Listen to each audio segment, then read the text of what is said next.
Walang lihim na hindi nabubunyag. Yan ang paniniwala ko mula noon hanggang ngayon. Pinagpalang araw sa lahat ng mga kayanggaw at kabangers natin na nakikinig. Isang karanasan ng aking ibabahagi. Isang karanasan na nagturo sa akin ng maraming aral. Isang karanasan na tumuklas sa madilim na sikreto na nagtatago sa kapangyarihan.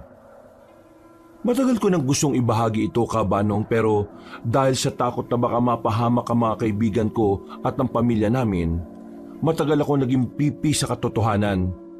At dahil matagal naman nang nangyari yon, hayaan niyong ibahagi ko ang isang kwentong bumago sa aking pananaw. Kilalanin niyo na lang ako sa pangalang Jiro. Kabanong, mga kabangers at mga kayanggaw, ito ang aking kwento.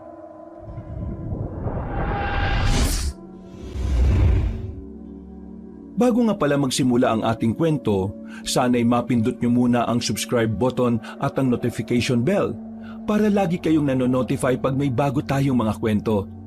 At huwag nyo rin kalilimutan mag-like at comment. Napakalaking tulong po ito sa ating channel para mas makapagatid pa kami sa inyo ng mga magaganda at mga nakakapangilabot na mga kwento. At ngayon, sa ating pagpapatuloy. Pasensya na kayo. Nadamay pa kayo sa ginagawa kong katarantaduan sa Maynila. Wala na sana kayo dito eh. Ayos lang naman sa amin. Isa pa, dakilang tambay lang din naman kami sa Maynila eh. Dito, kahit tumambay kami, tahimik ang buhay. At sariwa pa hangin dito. Isa pa, mas maganda magtrabaho dito sa probinsya eh. Kahit na malit ang sahod, ang malaga eh, malayo sa maingay na syudad. Ako naman, kaya ako sumama rito kasi nakakasawa na sa bahay. Kaya tinatamad ako maghanap ng trabaho kasi kapag nakatrabaho na ako na lang ang aasahan sa bahay. Baka hindi na kumilos yung mga kapatid ko. Kaya yan, bahala na sila ron. Dito ako magtatrabaho at mag-iipon. Kung ano man ang mga dahilan nyo, pinapangako ko na hindi naman masasayang ang pagsama nyo sa akin rito. Pero pre, malaking gulo yung ginawa mo ah. Binanatan mo na kagad yung anak ng kunsihal. Tapos yung ninong pa ng binanatan mo, mayor. Buti na lang pulis tito mo. Nagawa ka niyang iligtas. Pero kahit na nagkaaregluhan sabi ng mga tropa, nasa delikado buhay ko. Gaganti't gaganti yung mokong na yon. Kaya ito, pinapunta na muna ako rito sa bahay ni tito. Buti ka mo, may bahay sila rito na matutuluyan mo. Oo, matagal na raw tong bahay nila eh. Actually, bahay daw to ng mga magsyota dati. Kaso, nagiwalay. Kaya yan, wala nang tumira. Mas maganda na nga raw na nandito ako para kahit papano may nag-aalaga sa bahay. Oo, dapat talaga matauhan. Kasi yung ibang parte ng kahoy nabubulok na eh. Kaya nga dapat, bago lumubog ang araw, matapos na natin itong mga pinupukpok natin. Eh pre, ano nga palang dahilan kung bakit nakipag-away ka dun sa anak nung konsi? Isang araw na tayo dito pero hindi mo pa rin sinasabi ah. Ang pinag-awayan lang naman kasi namin, babae. Akala niya kasi pinopormahan ko yung babae niya. Pwe, anong tingin niya sa akin, Chip? Ang asim kaya ng itsura ng babaeng yun. Sa kanya na yun. Naku, babae pala talaga. Iwas ka dyan. Masakit sa ulo mga babae. Ang sabihin mo, wala lang nagkakamaling babae sa'yo. Loko talaga to. Sus, pampagulo lang yan sa mga plano natin sa buhay. Kapag may kasama kang babae sa buhay mo, marami kang hindi magagawa. Kagaya na lang ng pag-inom. Mismo. Sabi ko na nga be. Natigilan kami sa pag-uusap, Kabanong, nang biglang may matandang babae na tumayo sa harapan ng bakuran. Sinisilip niya kami sa loob at parang minumukaan. Sa tingin pa lang niya sa amin ay alam ko na may pagdududa siya. Kaya naman nilapitan ko na siya kaagad. Magandang tanghali po. Ano pong kailangan nyo? Sino kayo? At bakit kayo nandyan sa loob? Pamangkin po ako ni Toti. Yung dalawa naman mga kaibigan ko. Pamangkin ka ni Toti? Opo. Bakit po? May problema po ba? Nung nandito pa sila ni Mirasol, wala namang nababanggit sa amin na may pamangkin siya. Si Mirasol. Wala na sila Hiwalay na po sila. Siguro kaya hindi nababanggit kasi hindi naman po palakwento si Tito Toti. Kung hindi po kayo naniniwala sa akin, ito po yung picture naming dalawa. Agad kong kinuha ang pitaka ko at nilabas ang larawan namin ng tiyuhin ko. Tiningnan niya naman yon, pero parang hindi pa rin siya kumbinsido. Binalik niya ang larawan at saka tumingin sa akin. Wala po kayong dapat ikabahala. Mabubuting tao po ang bagong tira sa barangay na ito. Mukha pa lang hindi na mapagkakatiwalaan. May sinasabi po kayo? Hindi na nagsalita ang matandang babae. Tuloy-tuloy na siyang naglakad paalis, dala-dala ang daspan at walis. Napapailing na lang ako. Pakiramdam ko, pinaghihinalaan niya kami na masama. Kahit na wala namang kaming ginagawang masama, ay kinabahan pa rin ako. Mukha kasing tsismosa ang matandang yon. At ang tsismis, iba kapag naglaro. Oh, sino yun? Hindi ko rin kilala pero nagtataka kung sino raw ba tayo. Sabi ko, pamangkin ako ng tiyuhin ko. Mukhang hindi naman naniwala kailangan pa ba nating magpakilala sa mga taga rito? Siguro bukas, lumabas tayo. Subukan nating ipaalam sa kanila na tayo ang bago nakatira dito at totoong pamangkin ako ni Tio Toti. Itinuloy na lang namin ang ginagawa namin. Hindi na namin masyadong inintindi ang matandang babae.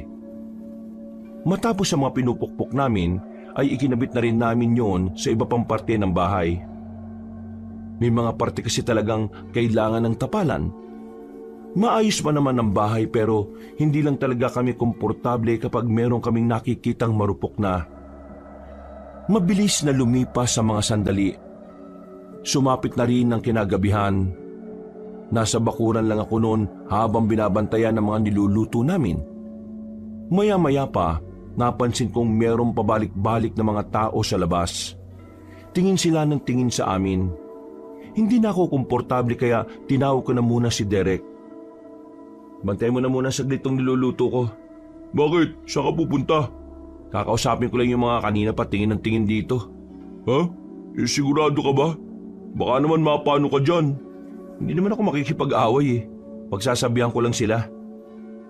Lumabas ako ng bakuran namin kabanong at nang makita nila akong lalapit na sa kanila ay agad-agad naman silang nagsipulasan.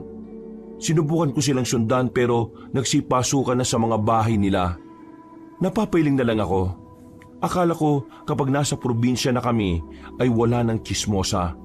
Pero parang kahit saan ako magpunta ay may tsismosa talagang nabubuhay. Pambihira naman talaga mga tao to. Kapag gustong kausapin, aalis. Malayo-layo na ako sa amin nung oras na yon. Sa halip na bumalik na, biglang nagkaroon ako ng ideya na maglibot-libot sa barangay. 7:00 pa lang naman noon ng mga sandaling yon. Habang naglalakad ako, napapansin kong nakatingin sa akin ng mga nadaraanan kong tao. Para bang gusto nila akong kausapin pero nag-aalangan sila. Hindi ko na lang sila pinapansin noon.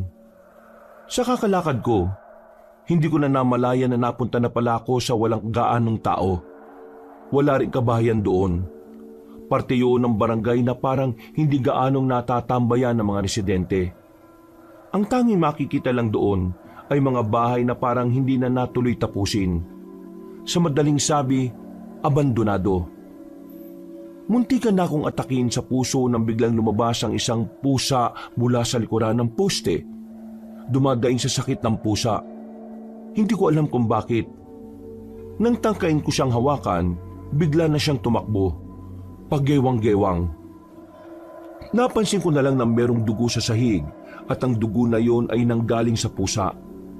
Mula sa pinagtaguan nito. Hindi ko na lang yung pinansin. Nakaramdam rin ako ng pagkailang sa kung saan man akong lugar. Nagmamadali na lang akong makaalis at bumalik sa amin. Kinabukasan, "Uy, gising, Derek, mamamalengke tayo." Kayo na lang muna. Antok pa ako eh. Hindi pwede, dapat kasama ka. Mabigat ba yung bibilhin? Kaya nyo na yan. Puwet na naman kasi ang kagabi. Ano na naman ba pinagkaabalhan nito? Bold! Bold talaga? Ewan ko dyan. Yun naman hilig niyan eh. O sige, tara na nga. Tayo na lang muna. Pumunta kami ng palengke. Marami-rami ang tao roon. Siksikan, maingay rin. Parang kagaya lang din sa Maynila. Sa aming pamimili, hindi sinasadya na meron kaming nasaging babae. Maganda siya. Malaalis diksyon ng mukha niya. May katangkaran din. Hindi agad kami nakapagsalita. Natulala kami sa kagandahan niya. Natauhan lang kami nang tinatapik na kami ng babae sa balikat. Pasensya na talaga. Hindi ko kayo napansin eh. Papalitan ko na lang yung mga kamatis na natapon. Ha? Hindi, ayos lang. 2 kamatis lang naman yun eh. Kahit matapon tong lahat ng kamatis, basta ikaw ang dahilan. Ayos lang. Ha? Hindi, huwag mo siyang pansinin. Hindi kasi naturukan yan eh. Jiro nga pala. Badet ang pangalan ko. Hello sa'yo, Jiro. Bago ka lang ba dito? Oo eh. Kami yung nakatira doon sa bahay ni Toti. Pamangkin kasi niya ako. Kayo yung sinasabi ni Mama na bago nakatira doon. Mama? Mama mo yung nakausap kong matanda kahapon? Oo, Mama ko yun. Bakit? Meron ba siyang sinabi sa inyo na hindi maganda? Wala naman. Wala siyang sinabi. Pasensya na ulit ha. Hindi ko sinasadya. Magsasalita pa sana ako, pero biglang dumating ang matandang babae, ang kanyang ina. Masama ang tingin niya sa amin, na parabang meron kaming ginawang kasalanan sa kanya. Napangiti na lang ako sa kanya, pero sa halip ng ngiti rin ng matanggap mong pabalik, sinungitan niya pa kami. Pinapormahan niya ba yung anak ka? Hindi kayo uubra mga Manilenya. Luma ng style niya. Naku, hindi po. Nakausap lang naman po kami kasi... Hindi pa rin ako naniniwalang pamangking ka ni Toti. Ang layo.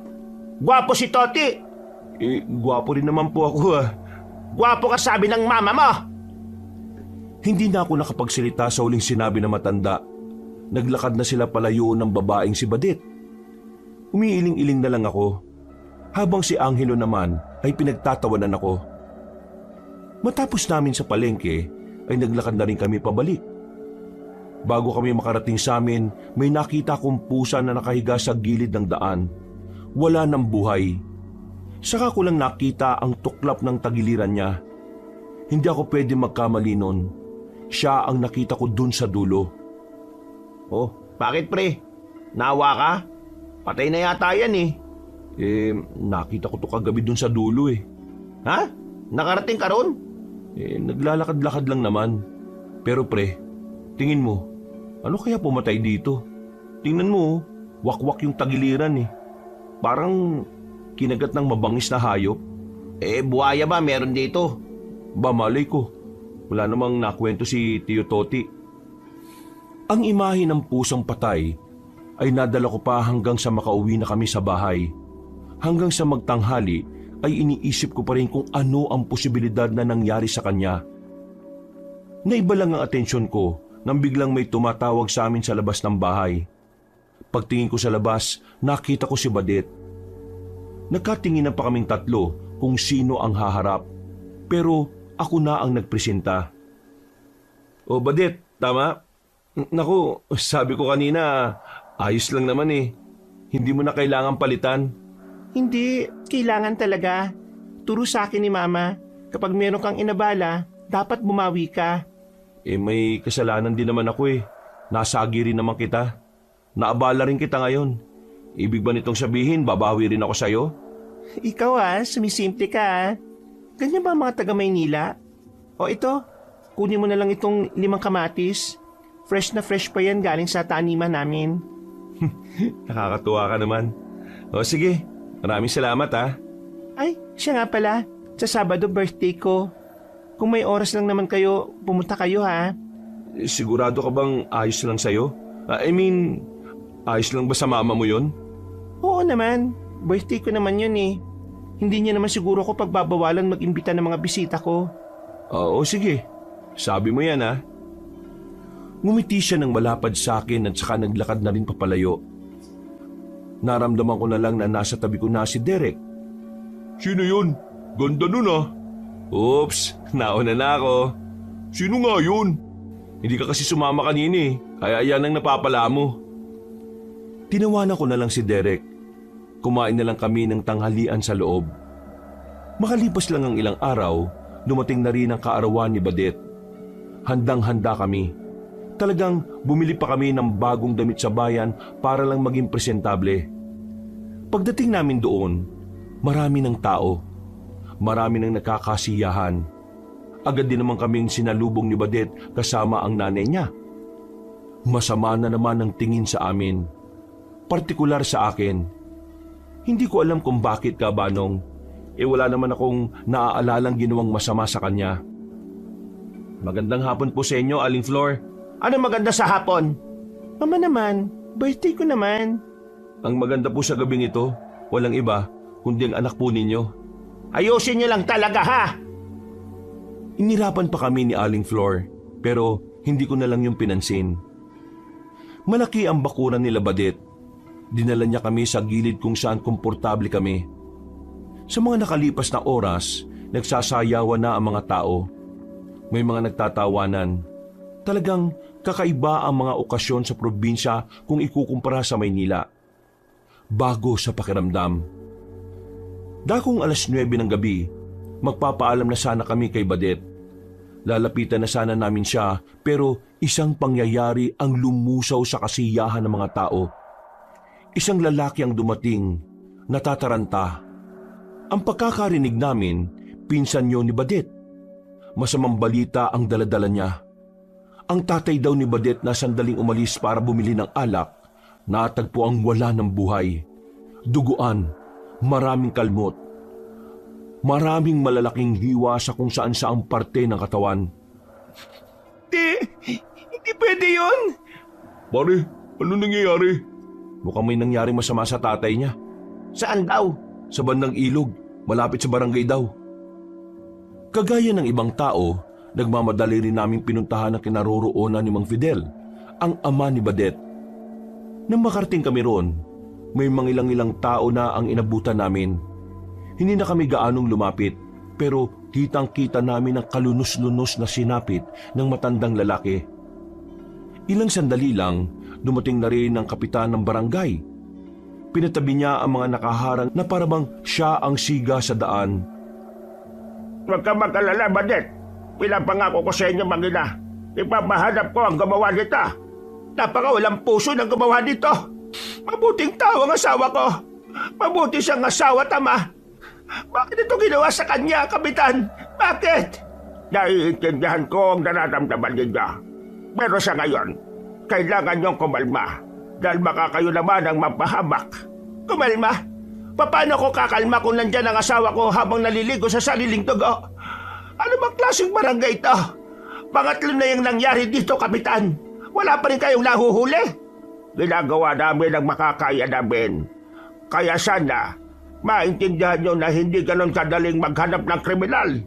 Pangatlo na pala. Diyos ko, may serial killer ba rito? Nakakatakot naman pala rito, pre. Hindi nagtagal, pinaalis na rin ang mga tao. Ang masayang kaarawan ni Badet ay napalitan ng karumal-dumal na pangyayari. Maging kami ay natulala na lang nang makauwi na sa bahay. Sobrang naawa kami kay Badet at kay Manang Flor nung mga sandaling yon. Malaking palaisipan para sa lahat ang nangyari kay Mang Fidel. Wala naman daw kasing nakakaaway ang matandang yon sa barangay. Sa katunayan, isa siya sa pinakamabuting tao na makikita sa lugar namin. Mas mabait pa nga raw yun kapag nakainom ayon sa ibang tao. Sana, mahuli na yung pumatay dun sa tatay ni Kawawa eh. Brutal. Napakasama ng gumawa nun. Parang hindi tao gumawa eh. Grabe. Pre, Jiro, ayos ka lang ba? Di ka nagsasalita dyan eh. Ha? Oo. Ayos lang naman ako. Naawa lang ako kay Badet. Isipin mo na lang na sa araw ng birthday niya nangyari yun. So tuwing kaarawan niya, maaalala niyang pinatay yung tatay niya. Nako, trauma talagang malala yun. Huminga na lang ako ng malalim. Napasandal na lang din sa upuan. Makalipas ang isang araw, ibinurol na rin ang katawan ni Mang Fidel. kasabay ng pagdadalamhati ng pamilya ay ang tsismis na kumakalat sa barangay. May mga nagsasabi na baka raw inatake ng mabangis na baboy ramo ang ama ni Badet. Hindi naman daw malabo mangyari yon dahil maraming baboy ramo na gumagala sa gubat. Pero may mga nagsasabi rin naman na merong may inggit kay Mang Fidel. Minsan na kasing pinuri ng barangay ang kabutihan nito. Marami pang haka-haka ang naririnig sa mga tao. Pero lahat ng yon ay nanatiling blanko ang kasagutan. Magandang gabi po, Aling Flor. Narito po kami para makiramay. Hindi nagsalita si Aling Flor. Tumingin lang siya at tumango. Sa mga sandaling yon ay hindi niya ako sinungitan. Talagang sobra siyang nasasaktan sa pagkawala ng kanyang asawa. Pinaupo kami ni Badet. Nakipaglamay kami hanggang 3:00 ng madaling araw. Habang naglalakad kami pauwi, muling sumagi sa isipan ni Derek ang isang ideya na naisip ko na rin. Kung inatake ng baboy ramo, hindi kaya... Hindi kaya ano? Wait! Naniniwala kayo sa mga aswang? Aswang? Really? Aswang? Nagtatanong ako. For me kasi, mahirap paniwalaan yan. Moderno na panahon na ngayon eh. Pero, posible. Naging laman ng usapan namin ng tungkol sa nangyari sa tatay ni Badet hanggang sa dumating na nga ang araw ng libing ng ama niya. Yun pa rin ang nasa utak namin. Isa kasi talagang palaisipan na hindi lang sa amin pati na rin sa lahat kung papaano siya pinaslang, kung ano at sino, at higit sa lahat kung bakit yun nangyari. Dakong 4:00 ng hapon, habang tinatahak namin ang daan pa uwi, nakita namin si Badet na nakatayo sa isang gilid. Tulala, parang meron siyang hinihintay. Naawa naman kami dahil kita namin na umiiyak pa rin siya. Tinulak ako ng 2 para lapitan si Badet. Napatingin din naman siya sa akin. Badet, ayos ka lang? Bakit ka nag-iisa rito? Kanina, nawala ka sa sementeryo. Sabi ng pinsan mo, nauna ka na raw. Nauna ako. Hindi ko kasi kayang makitang inililibing si Papa. Kung sa bagay, naintindihan ka naman namin. Gusto mo, sabay ka na sa amin sa paglalakad? Si Papa, bago siya pinatay, meron siyang sinabi sa akin eh. Sinabi? Anong ibig mong sabihin? 4 na araw bago ang birthday ko. Meron sinabi sa akin si Papa na parang may sumusunod sa kanya. Palagi daw yun. Lalo na kapag gabi, kapag galing siyang trabaho. Akala ko nung una tinatakot lang ako ni Papa para hindi na ako masyadong gumagala. Patawa-tawa pa kasi siya nun kaya ang akala ko nagbibiro lang talaga siya. Pero hindi ko nakala na totoo pala talaga. Wala ba siyang nasabi sa'yo kung sino? Wala siyang sinabing pangalan eh. Kahit man lang itsura o ano. Basta ang sinabi niya lang sa akin, hindi raw pangkaraniwan. Hindi pangkaraniwan? Ang unang pumasok sa utak ko noon ay alien. Hindi ko rin alam kung bakit, pero bilang respeto sa pagdadalamhati ni Badet, hindi ko na lang din yon sinabi. Magsasalita pa sana ako pero hindi ko inaasahan ang dinugtong niya. Hindi raw tao eh. Hindi gaya natin. Pakiramdam ko may nakitang kakaibang nilalang si Papa. Pero hindi niya lang sinabi ng detalyado sa amin dahil siguro iniisip niya hindi kami maniniwala. Ngayon lang ba nangyari sa papa mo ito? I mean, kung nakakita siya ng sinasabi niyang kakaibang nilalang? Hindi. Pangatlong beses na ito. Madalas talaga siyang nakakakita ng mga kakaibang nilalang. Nung bata pa ako, kwento ni Papa sa akin, meron siyang nakitang tikbalang sa maisan. Tapos nung bago ko makapagtapos ng elementary, meron naman siyang nakitang duwende. Ngayon lang talaga, nagtataka ako kung bakit hindi niya sinabi sa akin. Ang sabi lang niya hindi raw tao, hindi pangkaraniwan. Napaisip ako sa sinabing yun ni Badet. Hanggang sa makabalik na kami sa bahay, gumugulo pa rin yun sa utak ko. Hindi rin ako nakakain na maayos. Hindi pangkaraniwan? Ano yun? Halimaw? Alimaw? Halimaw baka mamaya aswang nga. E di, naniniwala na rin kayo. Tinitingnan natin yung possibilities. Hindi naman sinabing naniwala ka agad. Pero pwede rin. Kasi tingnan nyo na lang the way siya pinatay. At kung magbabasa kayo ng mga article kung paano mambiktima ang mga aswang, kadalasan ganun ang ginagawa nila sa biktima. The same way kung paano pinatay yung papa ni Badit. Okay, let's say existing yung mga aswang. Ang tanong, paano nila mapapatunayan na aswang nga yun? Normal na kriminal nga, ang hirap hanapin. Aswang pa kaya na parang sa libro mo lang makikita.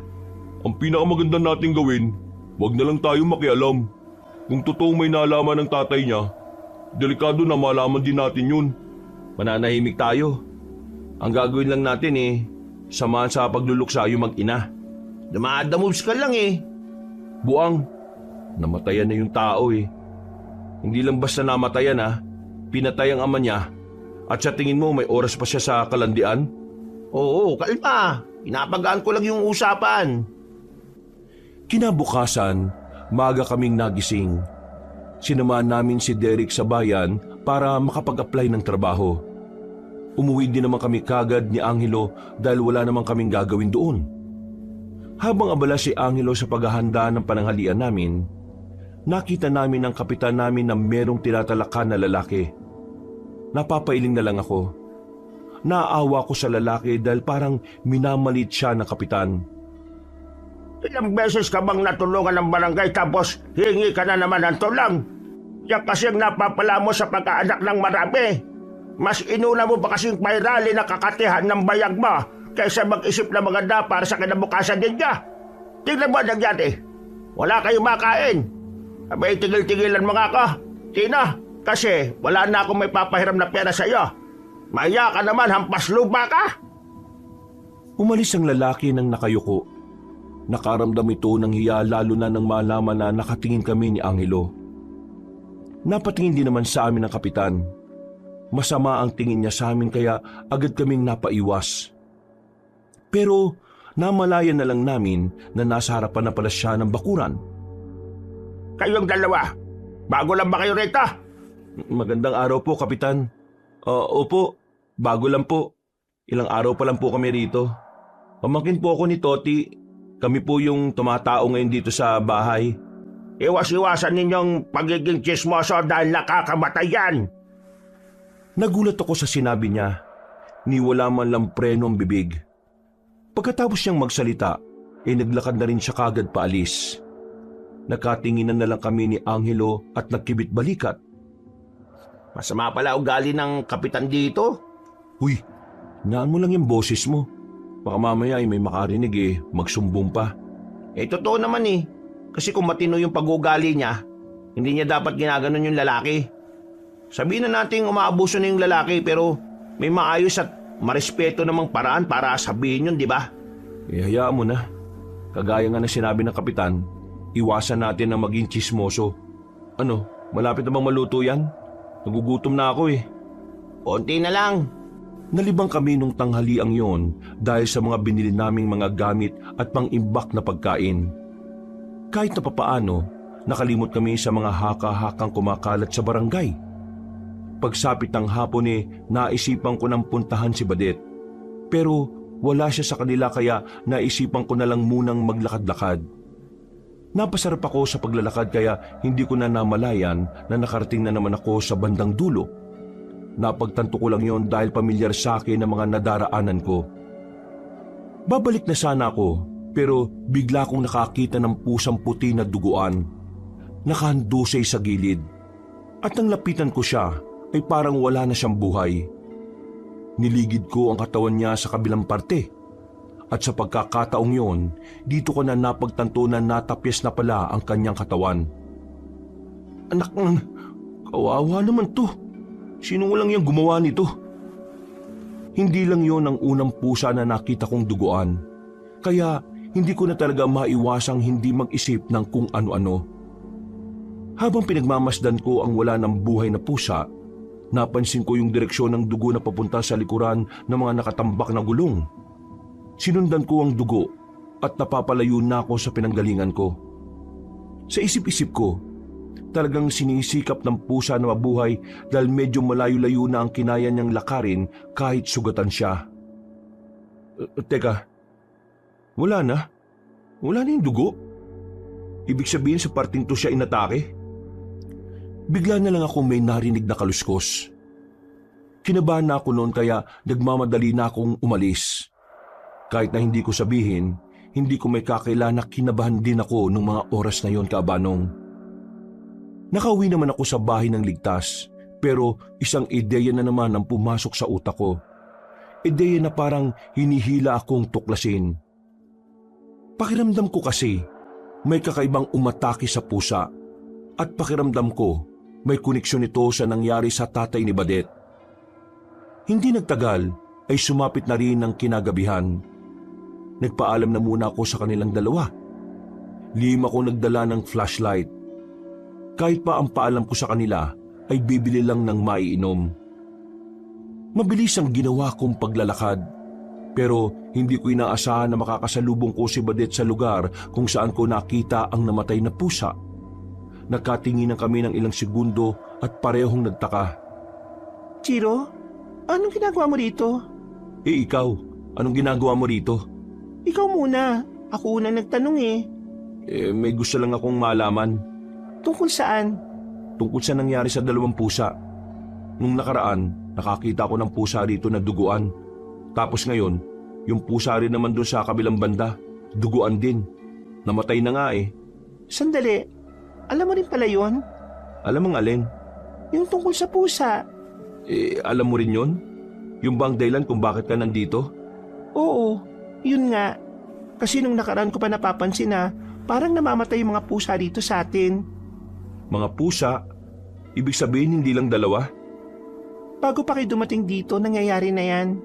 Kaya tingin ko, hindi na bababa ng 10 ang namamatay na pusa. Ang tanong kasi ron, anong nangyayari sa kanila? Baka naman inatake lang ng kung anong hayop. Hindi yun ang kutob ko eh. Tingin ko talaga may kinalaman yun sa pagkamatay ni Papa. Tingin ko, merong nagtatagong kababalagan dito sa atin. Ha? Anong ibig mong sabihin? Basta, hindi ko alam. Malabo pa sa akin ang lahat.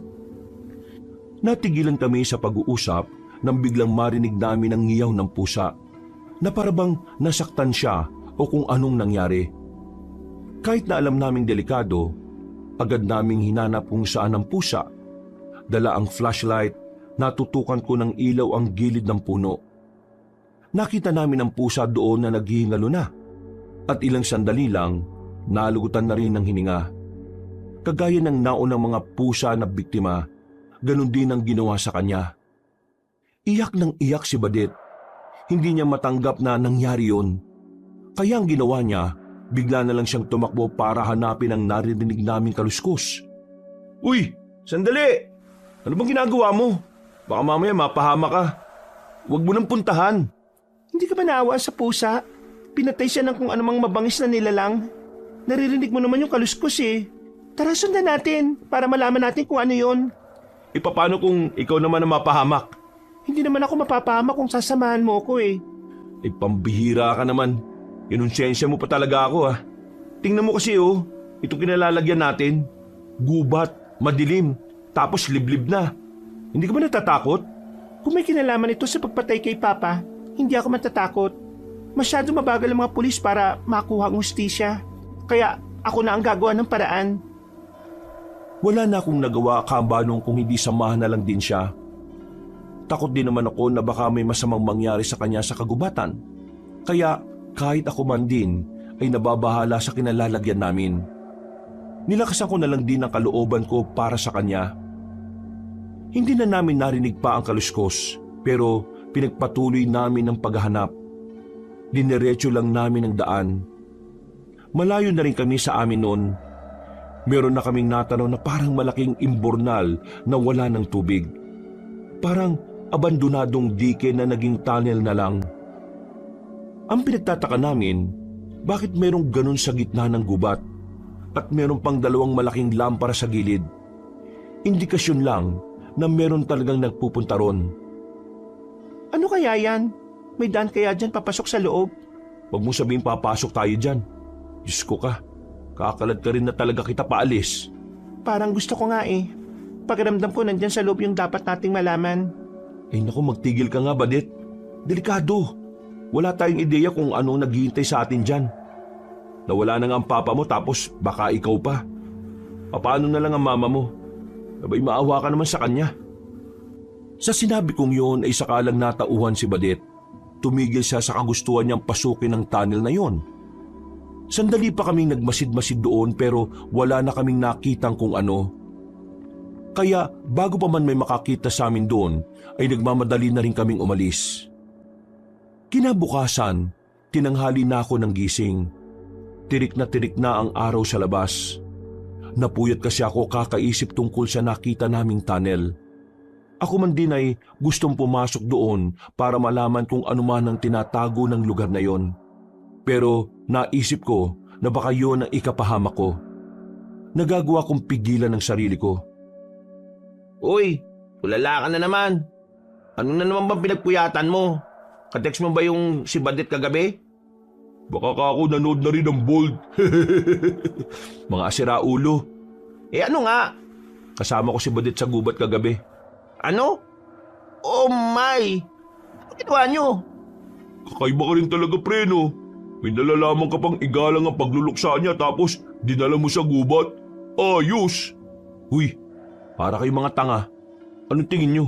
Nakipag-anuan ako sa kanya sa gubat? Sobrang layo ng iniisip nyo, no? Nakadroga yata kayo eh. E ano ba kasing ginagawa ng isang lalaki at isang babae sa madilim na gubat? Meron kaming inaalam. Inaalam na alin? Kung mas masarap sa gubat kaysa sa hotel? Tungkol sa mga namamatay na mga pusa rito. Namamatay na ano? Pusa? Nakwento ko sa inyo last time, di ba? Kahapon, nakakita ko ulit. Pusang duguan. Tapyas kabilang katawan. Na-curious ako kasi pangalawang beses na yun eh. Kaya sinundan ko yung dugo kung saan papunta. Dinala ako sa gubat. Tapos kagabi, lumabas ako para sana tingnan kung may mabibiktima na naman pusa. Pero nakasalubong ko si Badit. Galing din siya sa gubat. Pareho kami ng pakay. Sabi niya sa akin, bago pa tayo dumating dito marami ng pusa ang pinapatay. At habang nag-uusap kami, nakarinig kami ng kaluskos. Malakas na kaluskos tapos parang tumakbo palayo. Sinundan namin yun. Hanggang sa meron kaming nadiskubre. Anong nadiskubre nyo? Isang hotel sa gitna ng gubat? Uy, maayos ka nga. Seryoso na yung tao, oh. Ay, sorry naman. Isang tunnel. Parang malaking imbornal na natuyo. Pero mukha siyang tunnel dahil may pasukan sa loob eh. Hindi lang namin diniretso dahil natatakot ako na baka mapahamak si Badit. Baka mamaya kapama ka nang idulot niya sa'yo, pre. Bakit naman kasi inalam niyo pa yun? Naghinala kasi si Badit na yung nangyari sa papa niya, may koneksyon sa nangyayari sa mga pinapatay na pusa. Tungkol na naman ba to sa hinalaan yung aswang? Pre, saan yung tunnel na yan? Bakit? Gusto mong malaman kung ano yung naroon? Nasasabi lang sa amin ni Kapitan wag na wag magiging chismosa. Kasi ikakapamak daw natin yan, di ba? Paano kung nandun nga yung sagot ng pagkamatay ng papa niya? Wala ba tayong gagawin? Paano kung si Badit lang yung lumakad mag-isa? Di ba mas delikado yun? Yan nga ang iniisip ko eh. Baka mamaya nagpunta siya rin mag-isa. Mas delikado. What if puntaan natin ulit para naman matahimik na rin si Badit? Para naman mapatunayan niya sa sarili niyang walang kinalaman yun sa kamatayan ng tatay niya. Nagkatinginan na lang kaming tatlo. Pagkatapos ay sabay-sabay na rin kaming kumain. Pagdating naman ng hapon, pinuntahan na namin si Badit. Pero si Aling Flor lang ang inabutan namin doon. Alam niyo, nagluluksa pa rin kami ngayon. Kaya sana, huwag niyong unahin ang pagiging makatinin niya. Pinopormahan niyo pa ang anak ko kahit alam niyo namang masama ang loob niya sa pagkawala ng papa niya. Naku, hindi naman po. Ibang bagay pong pinunta namin. Hindi po kami naporma kay Badit. Isa pa po, hindi naman namin siya type. At wow, parang lugi pa kayo sa anak ko Kung wala po si Badit, aalis na lang po kami. Umalis na kayo, kasi nababalas ako sa mukha ninyo. Sa halip na maging malungkot ako napapalitan ng galit Nagmamadali na kaming lumabas sa bakuran nila. Inintindi na lang namin si Aling Flor at hindi na pinatulan pa. Naisip kong puntahan na lang agad ang tunnel dahil malakas ang kutob ko na nauna na ron si Badet. Habang naglalakad kami sa kagubatan, meron na naman kaming nakitang patay na pusa. Hindi lang 2, kundi 3. Parehong naagnas na rin ang mga yon. Masakit na rin sa ilong ang amoy. Malayo pa ba? Puro ka reklamo. Dapat hindi ka na sumama eh. Anong reklamo doon eh? Nagtatanong lang naman ako. Oh, wag na kayong mag-ingay. Malapit-lapit na tayo. Hindi pwedeng may makarinig sa atin dito dahil baka yun ang ikapahamak natin. Nanahimik naman silang 2, Kabanong. Mas binilisan na lang namin ang paglalakad hanggang sa makarating na kami sa tunnel. Mula sa kinalalagyan namin ay ilang metro na lang ang layo nun. Nasa tapat din kami kaya kita namin yung loob. Para siyang tunnel na dinaraanan ng mga Hapon nung panahon ng gera. Pero mas malaki lang yung nakita namin. Yan yung sinasabi ko sa inyo. Oo nga, tunnel talaga. Tara, pasukin natin. At kapag may nakasalubong tayo, Hindi sabihin natin naliligaw lang tayo. buang, hindi pwede. Tingin mo maniniwala sila? Tingnan nyo oh, may tao. Nanahimik kaming 3 nang makitang may mga taong pumasok sa tunnel. Obserbasyon namin, para silang mga trabahador. Baka naman kasi minahan yan. Tingnan nyo oh, para mga minero yung mga yun. Hindi yan minahan. Malakas ang kutob ko na merong kakaiba dyan. At saka kung minahan yan, nasan yung mga gamit nila? Ang dami naming tanong nung mga sandaling yon, Kabanong. Pero ang mga tanong na yon ay masasagot lamang kapag pumasok kami doon. Maya-maya, nagawa na rin akong kumbinsin ng 2 kong kasama. At dahil inakala kong naroon sa loob si Badet, ay pumahayag na rin ako. Kumuha na muna kami ng tiyempo. Nang makalapit na kami, ay agad na rin naman kaming pumasok. Maliwanag sa loob. Maraming mga sulo na nakasiksik sa mga bato na nagsisilbing ilaw. Medyo nakakatakot nga rito. Parang ganito yung sa pelikula eh. Yung mamamatay yung 3 lalaki kasi sila yung walang kwentang karakter na dapat mawala kaagad sa kwento. Huy, huwag kang magsalita ng ganyan. Baka mamaya mangyari yan eh. Sa aming pagpapatuloy, meron na rin kaming nakitang malaking pinto. 2 pintong magkadikit. Parang mga pinto ng mga convenience store pero bakal. Nang itulak namin yon ng bahagya, merong bumungad sa amin sa loob. Isang malawak na silid. Pumasok kami roon. Pero agad kaming napatago sa ilalim ng malaking lamesa nang may dumating. Nag-uusap-usap sila na hindi naman namin maintindihan. Parang ibang lengguwahe. Basta, mga taga-ibang bansa sila. Halos 10 minuto kaming nakatago roon. Nang mawala na sila, ay naisipan na lang namin na umalis. Dali-dali kaming lumabas. Nakahinga kami ng maayos nang wala namang nakakita sa amin. Putik, ano kayo mga nandun sa loob ng malaking kwarto na yun? Nakakapagduda ah. Kung ano man yon, hindi to ang tamang panahon para malaman natin. Nararamdaman kong mapapahamak tayo kanina eh, dahil maraming tao doon. Buti na lang umalis kaagad tayo. Balikan natin ulit kapag wala ng tao. Gusto ko talaga malaman kung anong naroon eh. Wag ngayon, kukuha lang tayo ng tiyempo. Ang problema natin, nasaan si Badet? Yun ang tanong. Speaking of Badet, ano bang apelyido niya? Rosales yata eh. Bakit? Pinakita sa amin ni Angelo ang isang lumang pitaka na napulot niya sa ilalim ng malaking lamesa na pinagtataguan namin. May mga ID sa loob, pero karamihan sa mukha na naroon ay hindi na makilala dahil luma na. Ang malinaw na lang na naroon ay ang pangalan. Paano kung itong wallet at mga ID pagmamayari ng tatay ni Badet? Kung ganun nga, ibig sabihin, yung mismong pinagtaguan natin, noon din siguro mismo nagtago si Mang Fidel. Pero hindi naman Fidel ang pangalan na nakalagay dyan eh. Tsaka baka hindi yan sa tatay niya. Eh malay mo naman, second name niya yung Fidel. Kaya nga kailangan nating mahanap si Badet ngayon para itanong natin sa kanya kung pagmamayari nga talaga ito ng tatay niya. What if kay Aling Flor na lang? Wag, baka mamaya isipin pa niyang may kinalaman tayo sa nangyari sa asawa niya dahil nasa atin ito. Kahit hindi pa kami nakaka-recover sa mga nalaman namin, wala na kaming sinayang na oras. Nilibot namin ang buong barangay para hanapin si Badet. Nagtanong-tanong na rin kami pero walang nakakaalam. Inabot na rin kami ng gabi sa daan pero wala namang kaming napala. Sa aming paglalakad, nakita namin si Kapitan Tunying na sakay ng mamahaling sasakyan. Para siyang isang bigating tao na hindi basta pwedeng mahawakan.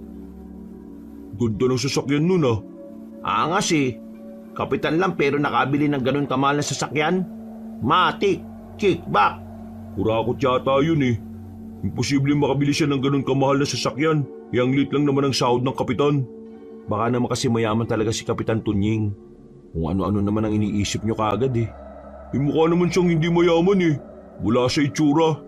Malakas ang inaala ko na baka may ginagawang katarantaduan niya kapitan na yun eh. Ang mabuti pa, ipagpatuloy na lang natin yung paghahanap kay Badet. Baka mamaya kung ano na nangyari doon. Pwede bang magpahinga na muna saglit? Masakit na pa ako eh, kakalakad. Hindi pa tayo kumakain. O sige, mauna ka na muna sa bahay. Kami ni Angelo, magpapatuloy. Sige, magluluto na rin ako. Nag-iba ng direksyon si Derek. Habang kaming dalawa naman ay nanatiling nakatayo sa gilid ng daan. Pinagpatuloy namin ang paghahanap kay Badet. Balak na nga sana naming sabihin sa barangay na nawawala siya, pero nakita namin siyang bumaba ng tricycle. Agad namin siyang nilapitan na parabang nabunutan kami ng tinik sa lalamunan. Badit! Nako, sa wakas! O bakit? Bakit parang hingal na hingal kayo? Kanina ka pa namin hinahanap eh. Saan ka ba galing? Inutusan ako ni Mama bumili ng kandila at pangluto rin para bukas. Bakit?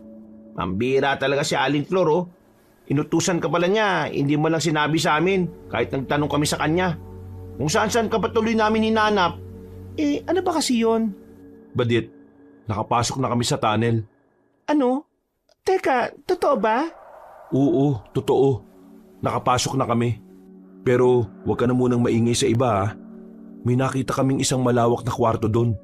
Wala pa kaming ideya kung ano ang mga nasa loob. Pero meron kami nakitang pitaka. Hindi namin makilala yung mukha na nandun sa mga ID kasi nabubura na eh. Pero yung pangalan, gusto naming ikumpirma sa'yo. Ano bang totoong pangalan ng papa mo? Fidel ba? Si Papa, hindi Fidel. Palayo niya lang yon. Ang pangalan talaga ng tatay ko, Federico Rosales.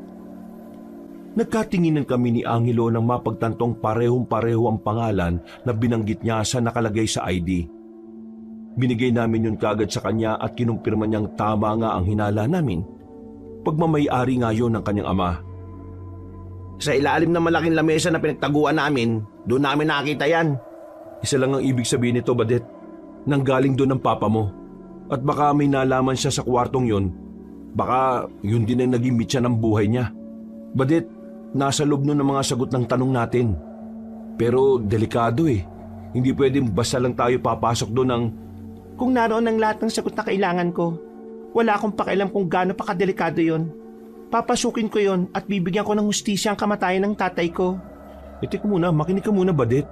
Wala tayong kaalam-alam kung anong naghihintay ron. Kaya huwag ka sanang magpadalos-dalos. Hayaan mong gumawa kami ng paraan para malaman kung ano yung naroon. Huwag ka mag-alala. Lahat naman sasabihin namin sa'yo. Wala kaming ililihim. Badit, makinig ka sa amin ha. Hindi dahil ayaw naming may ginagawa ka para sa papa mo. Ang gusto lang namin ligtas ka. Ikaw na lang ang kasama ng mama mo sa buhay. Kaya dapat iniingatan mo buhay mo. Kung ano man ang naroon, pinapangako ko sa'yo.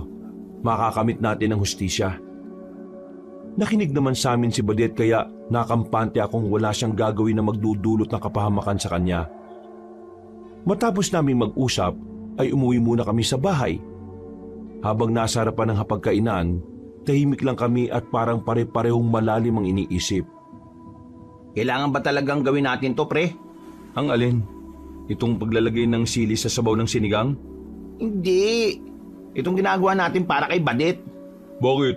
Natatakot ka na ba? Oo naman. Masama bang matakot? Kung ikaw, para sa'yo, adventure yung gagawin natin. Sa akin, hindi. Para sa akin, naghahanap lang tayo ng ikapapahamak natin eh. At saka, bakit ba natin to ginagawa? Para tulungan si Badet? Okay. Pero hindi tayo ang dapat gumagawa nito mga pre. Dapat mga polis.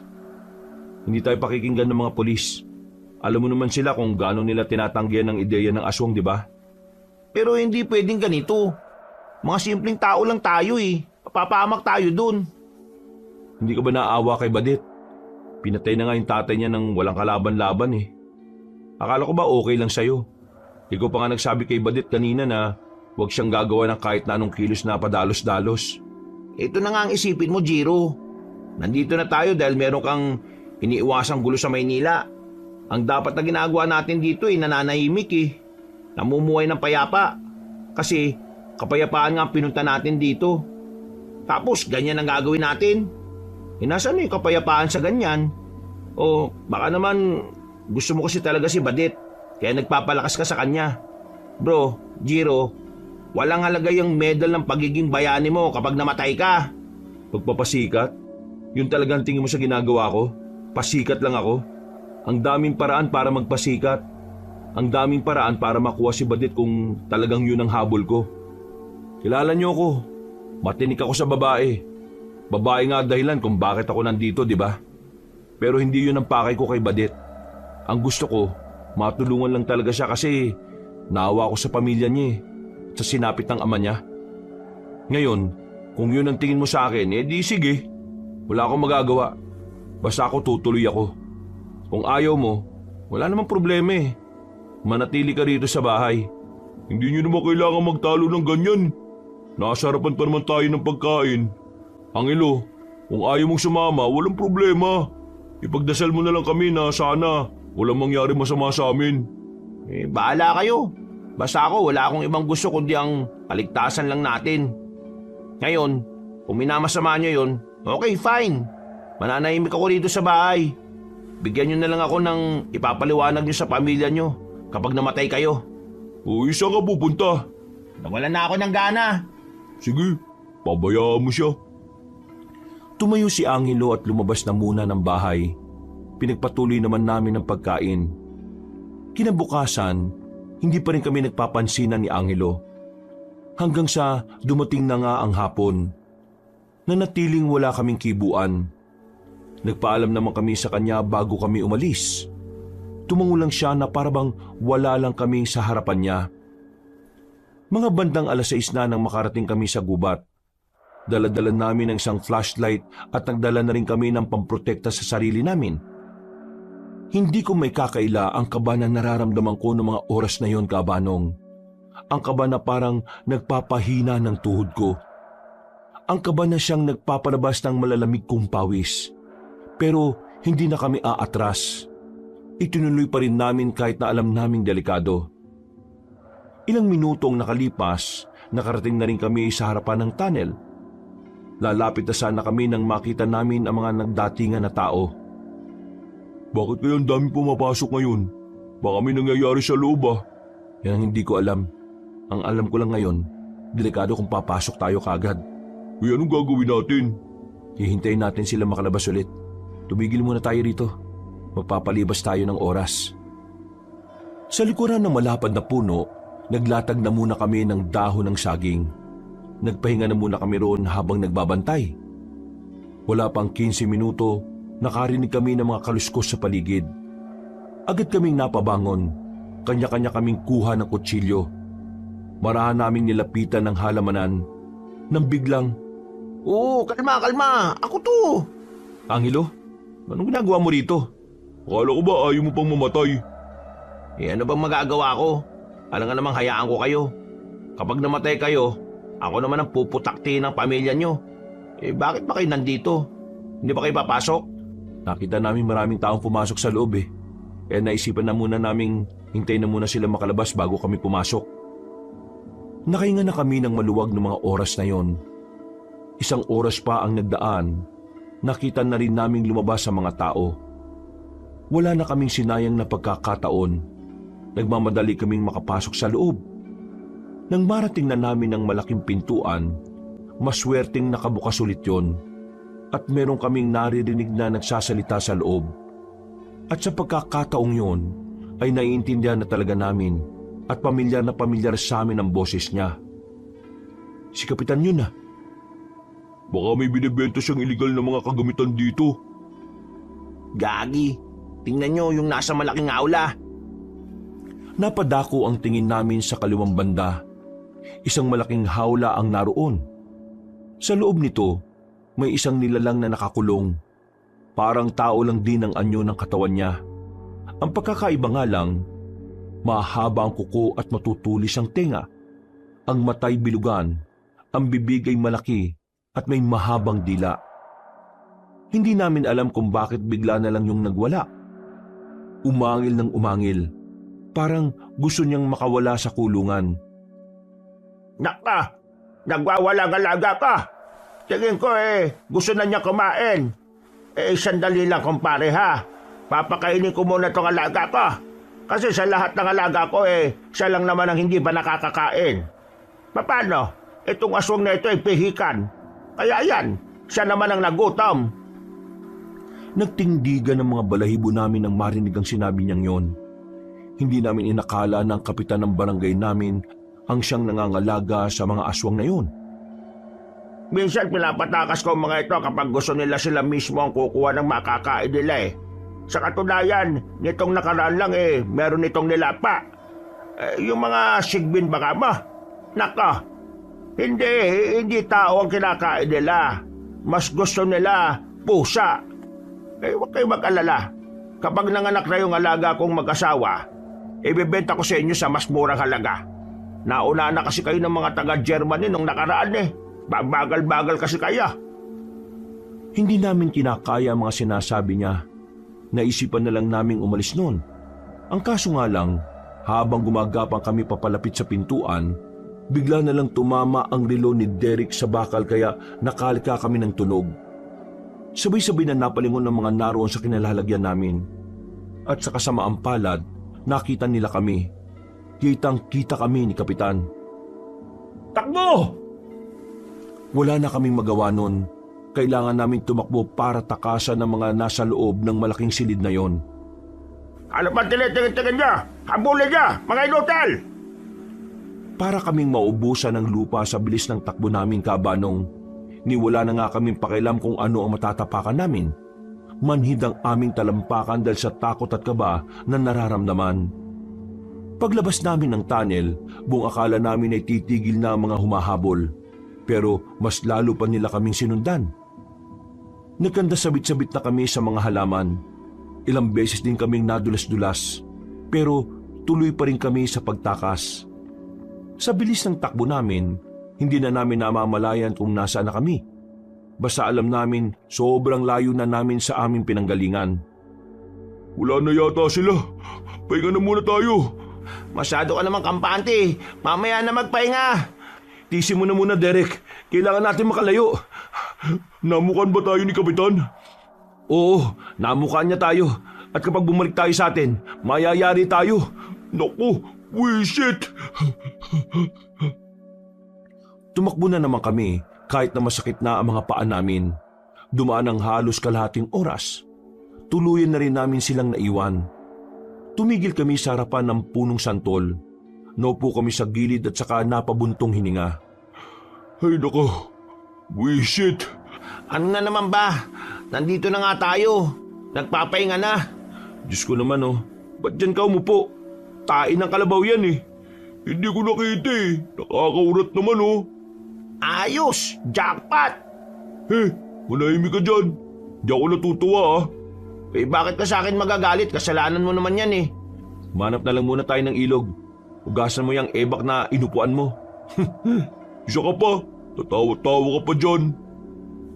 Sa halip na makapagpahinga kami, naglakad-lakad na lang muna kami para maghanap ng mapaghuhugasan ni Derek. Maya-maya pa'y nakakita na rin kami ng ilog. Nakapaghugas na rin si Derek, pero kinailangan na lang din niyang maligo kahit na malamig. Palis na sana kami noon nang may marinig kaming malakas na angil. Dumaloy ang takot sa sistema namin. Pare-pareho kaming kinilabutan ng marinig yun. Ang unang pumasok sa isipan namin, aswang. Baka pinakawalan ni Kapitan yung alaga niya para lapain tayo. Hindi yun malabo, kaya tara na. Putik, kiniginaw pa ako Nagmamadali kaming umalis, pero parang kinakapitan kami ng kamalasan ng mga oras na yon, Kabanong, dahil habang papalayo kami, palakas naman ng palakas ang angil na naririnig namin. Patunay lang na nagagawa niya kaming sundan. Binilisan pa namin ang binilisan ng takbo namin. Pero kalaunan, bigla na lang may aswang na lumabas sa harapan namin. Siya ang aswang na nakita naming nasa hawla. Maraan siyang lumapit sa amin habang umaangil. Pambira, ito na yata katapusan natin. Sabi ko kasi sa inyo huwag na tayong makialam eh. Huwag kayong matakot. Matakot. Anong tingin mo na nasa harapan natin? Panaginip. Total, mamamatay na rin naman tayo. Aaminin ko na. Ako yung naglagay ng kalahati ng hollow block sa bag mo, Angelo. Nung high school pa tayo nun. Ako din yung naglagay ng bunot sa bag mo. Sira ulo ka pala eh. Iba yung pinagbintangan ko tapos ikaw pala. Jiro, ako naman yung nagtago ng burger mo dati. Oo, alam ko. Paano mo nalaman? Biglang nagkaroon ng malakas na pag-angil. Akmang lalapit na sana siya sa amin nang biglang may matandang lalaki na lumitaw sa gilid. May hawak siyang itak na siyang pinantaga niya sa aswang. Tinamaan yon sa balikat. Dahil sa ginawa na matanda, napatras ang aswang. Pero sinubukan nito ulit umatake. Sa kasamaang palad, muli lang din itong tinamaan ng taga. Sa takot ng aswang ay dali-dali itong tumakbo paalis. Hahabulin pa sana ng matanda pero tuluyan ng nakalayas ang nilalang. Maraming salamat, Lolo. Huwag mo akong tawagin lolo. Unang-una, hindi kita apo. Pangalawa, hindi pa ako lolo kasi wala pa akong apo. Ay, di Manong. Ano ba ginagawa niyo rito? Naligaw kami. Manong, ang galing niyo. Paano niyo nagawa yun? Umalis na kayo. Ang mga kagaya niyong walang alam madaling mamatay sa kagubatan. Pwede po bang samahan niyo kami? Total, ikaw yung may alam eh. Anong sinabi mo? Nako, hindi kita iniinsulto ah. Ang ibig ko sabihin, baka pwede mo kaming tulungan. Ihatid mo lang kami palabas ng gubat. Natatakot kasi kami na baka... Ayaka! Niligtas mo nga kami tapos ayaw mo. Sige na naman Manong. Kapag hindi ka pumayag, tatawagin kitang lolo. Umuwi na kayo! Lolo, lolo, lolo, lolo, lolo, lolo. Manahimik ka! Lolo, lolo, lolo, lolo, lolo, lolo, lolo. Close ba kayo? Sige na, doon na muna kayo sa bahay. Pero sa isang kondisyon. Hindi niya na muna sinabi ang kondisyon, pero pumayag na kami sa sinasabi niya. Ang tanging mahalaga na lang kasi sa amin noon ay ang kaligtasan namin. Sinundan namin na matanda sa paglalakad. Nang makarating na kami sa bakuran niya, binigyan niya kami ng tig-isang palakol. Anong gagawin namin dito? Maglalaban-laban kaming tatlo? Nakita niyo yung mga nakatambak na kahoy. Sibakin ninyo. Kailangan ko ng panggatong bukas ng umaga. Pambira, anong oras na magsisibak pa kami? Gusto niyo maging ligtas, di ba? Ito lang ang paraan, magsibak. Sige na, gawin na natin. Kaysa naman nasa gubat tayo ngayon. Sinimulan namin ang pagsisibak. Bandang madaling araw na kaming natapos. Pinagtimplahan kami ng kape ng matandang lalaki. Habang nagpapahinga, muli niya kaming kinausap. Lihito mong aswang ang munti ka nang pumatay sa kanya. Ano ba nangyari at napadpad kayo sa gubat? Mukhang mga dayo lang kayo. Taga Maynila ba kayo?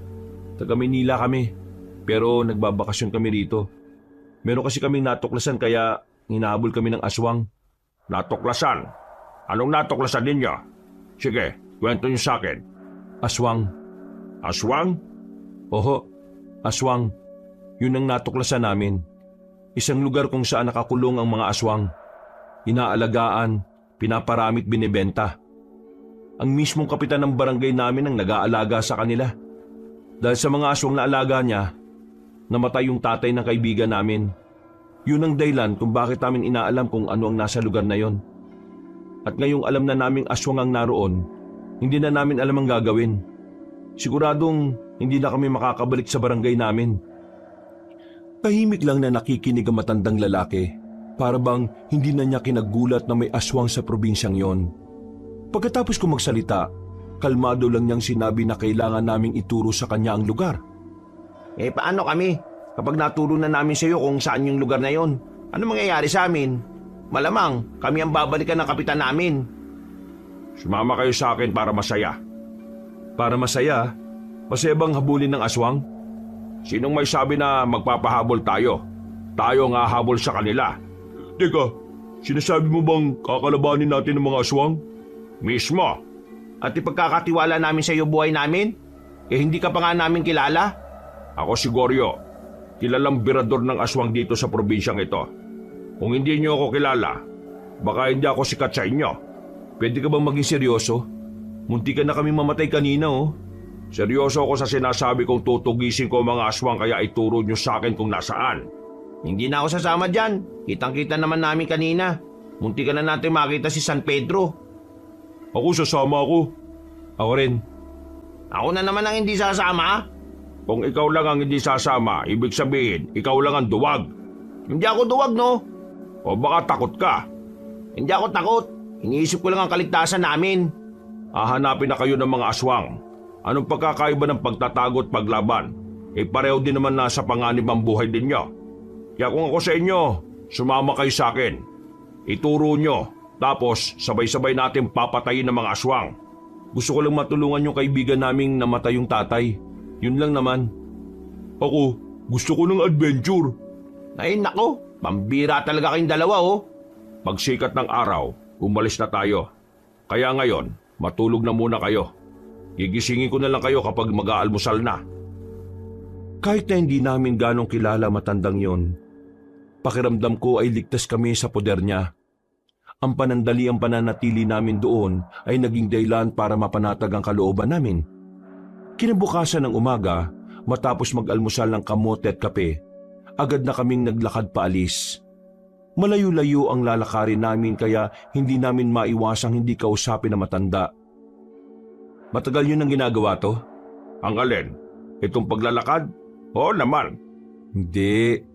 Itong paghahanap nyo ng mga aswang. Oo. Binata pa lang ako ay ginagawa ko na ito. Bakit ito ginagawa? Delikado to Minana kong gawain ito sa ama ko. Lahat ng lalaki sa pamilya dapat marunong pumatay ng aswang. Bakit ba merong aswang dito sa probinsyang to? Matagal na sanang walang aswang dito. Inubos na namin sila nung binata pa ako. Pero dahil sa mayayamang tao na ginagawang alaga ang mga aswang, nalalagay na naman sa alanganin ng buhay ng mga tao. Ano bang napapala nila sa pag-aalaga ng aswang? Hindi naman dapat inaalagaan yun, di ba? Pinapatay yun kasi salot yun eh. Maraming kapakinabangan ng aswang sa isang normal na tao. Pwedeng nagdadala ng swerte at naibebenta nila sa mga taong naghahanap ng mga kakaibang nilalang. Higit sa lahat, pwede nilang panlaban sa mga taong kokontra sa kanila. Nagagawa nilang utusan ng mga aswang na magnakaw. At higit sa lahat, pumatay. Grabe naman pala ang mga aswang na yan. Dapat talaga mawala sila rito sa mundo. Namatay ang mga pinsan ko dahil sa aswang. Inatake sila ng walang kalaban-laban. Alam ng mga aswang na hindi sila birador kaya sila pininterya. Kaya kahit matagal ko nang nakuha ang hustisya para sa kanila, hindi pa rin nagbabago ang layunin ko. Uubusin ko pa rin sila sa kahit na anong paraan na alam ko. Wala ka bang pamilya? Hindi ka ba natatakot na maiwan sila? Hindi ako nagpamilya para sa ganitong gawain. Magagamit lang ang pamilya ko bilang kahinaan. Pero misa ko na rin pinangarap na magkaroon. Wala lang talaga akong kakayahan. Teka, ano pa ng pangalan yung tatlo? Nasabi ko ng pangalan ko Ay, oo nga pala. Ako si Jiro. Ito naman si Derek at si Angelo. Mga taga Maynila ho kami. Napadpad lang kami dito kasi may nangyaring problema sa Maynila. Ngumiti na lang sa amin ang matandang lalaki. Maya-maya lang, narating na rin namin ang kinaroroonan ng tunnel. Mula sa kinalalagyan namin, nakikita namin ang mga taong pumapasok. Masyado pang maaga at maliwanag, kaya hindi kagad kami nakalapit. Nagdesisyon kami na iwan na muna si Mang Goryo doon, habang kami naman ay susubukang bumalik sa barangay namin para kausapin si Badet. Pero nasa kanto pa lang kami, sinalubong na kami ni Badet. Hinila niya kami papasok sa likuran ng mga nakaparadang truck. Bakit pa kayo bumalik? Diyos ko, hinahanap kayo ni Kapitan. Ano ba kasing ninakaw nyo? Ha? Anong ninakaw? Wala kaming ninanakaw Ang sabi ni Kapitan, may ninakaw kayong gamit sa barangay. Kaya ayan, pinaalam niya sa lahat ng tao na wanted kayo. Mabubugbog kayo kapag nakita kayo ng mga tanod. Sirang-sira ang pangalan ninyo. Sira ulo pala talaga kapitan nyo dito eh. Ayos, naging magnanakaw pa tayo.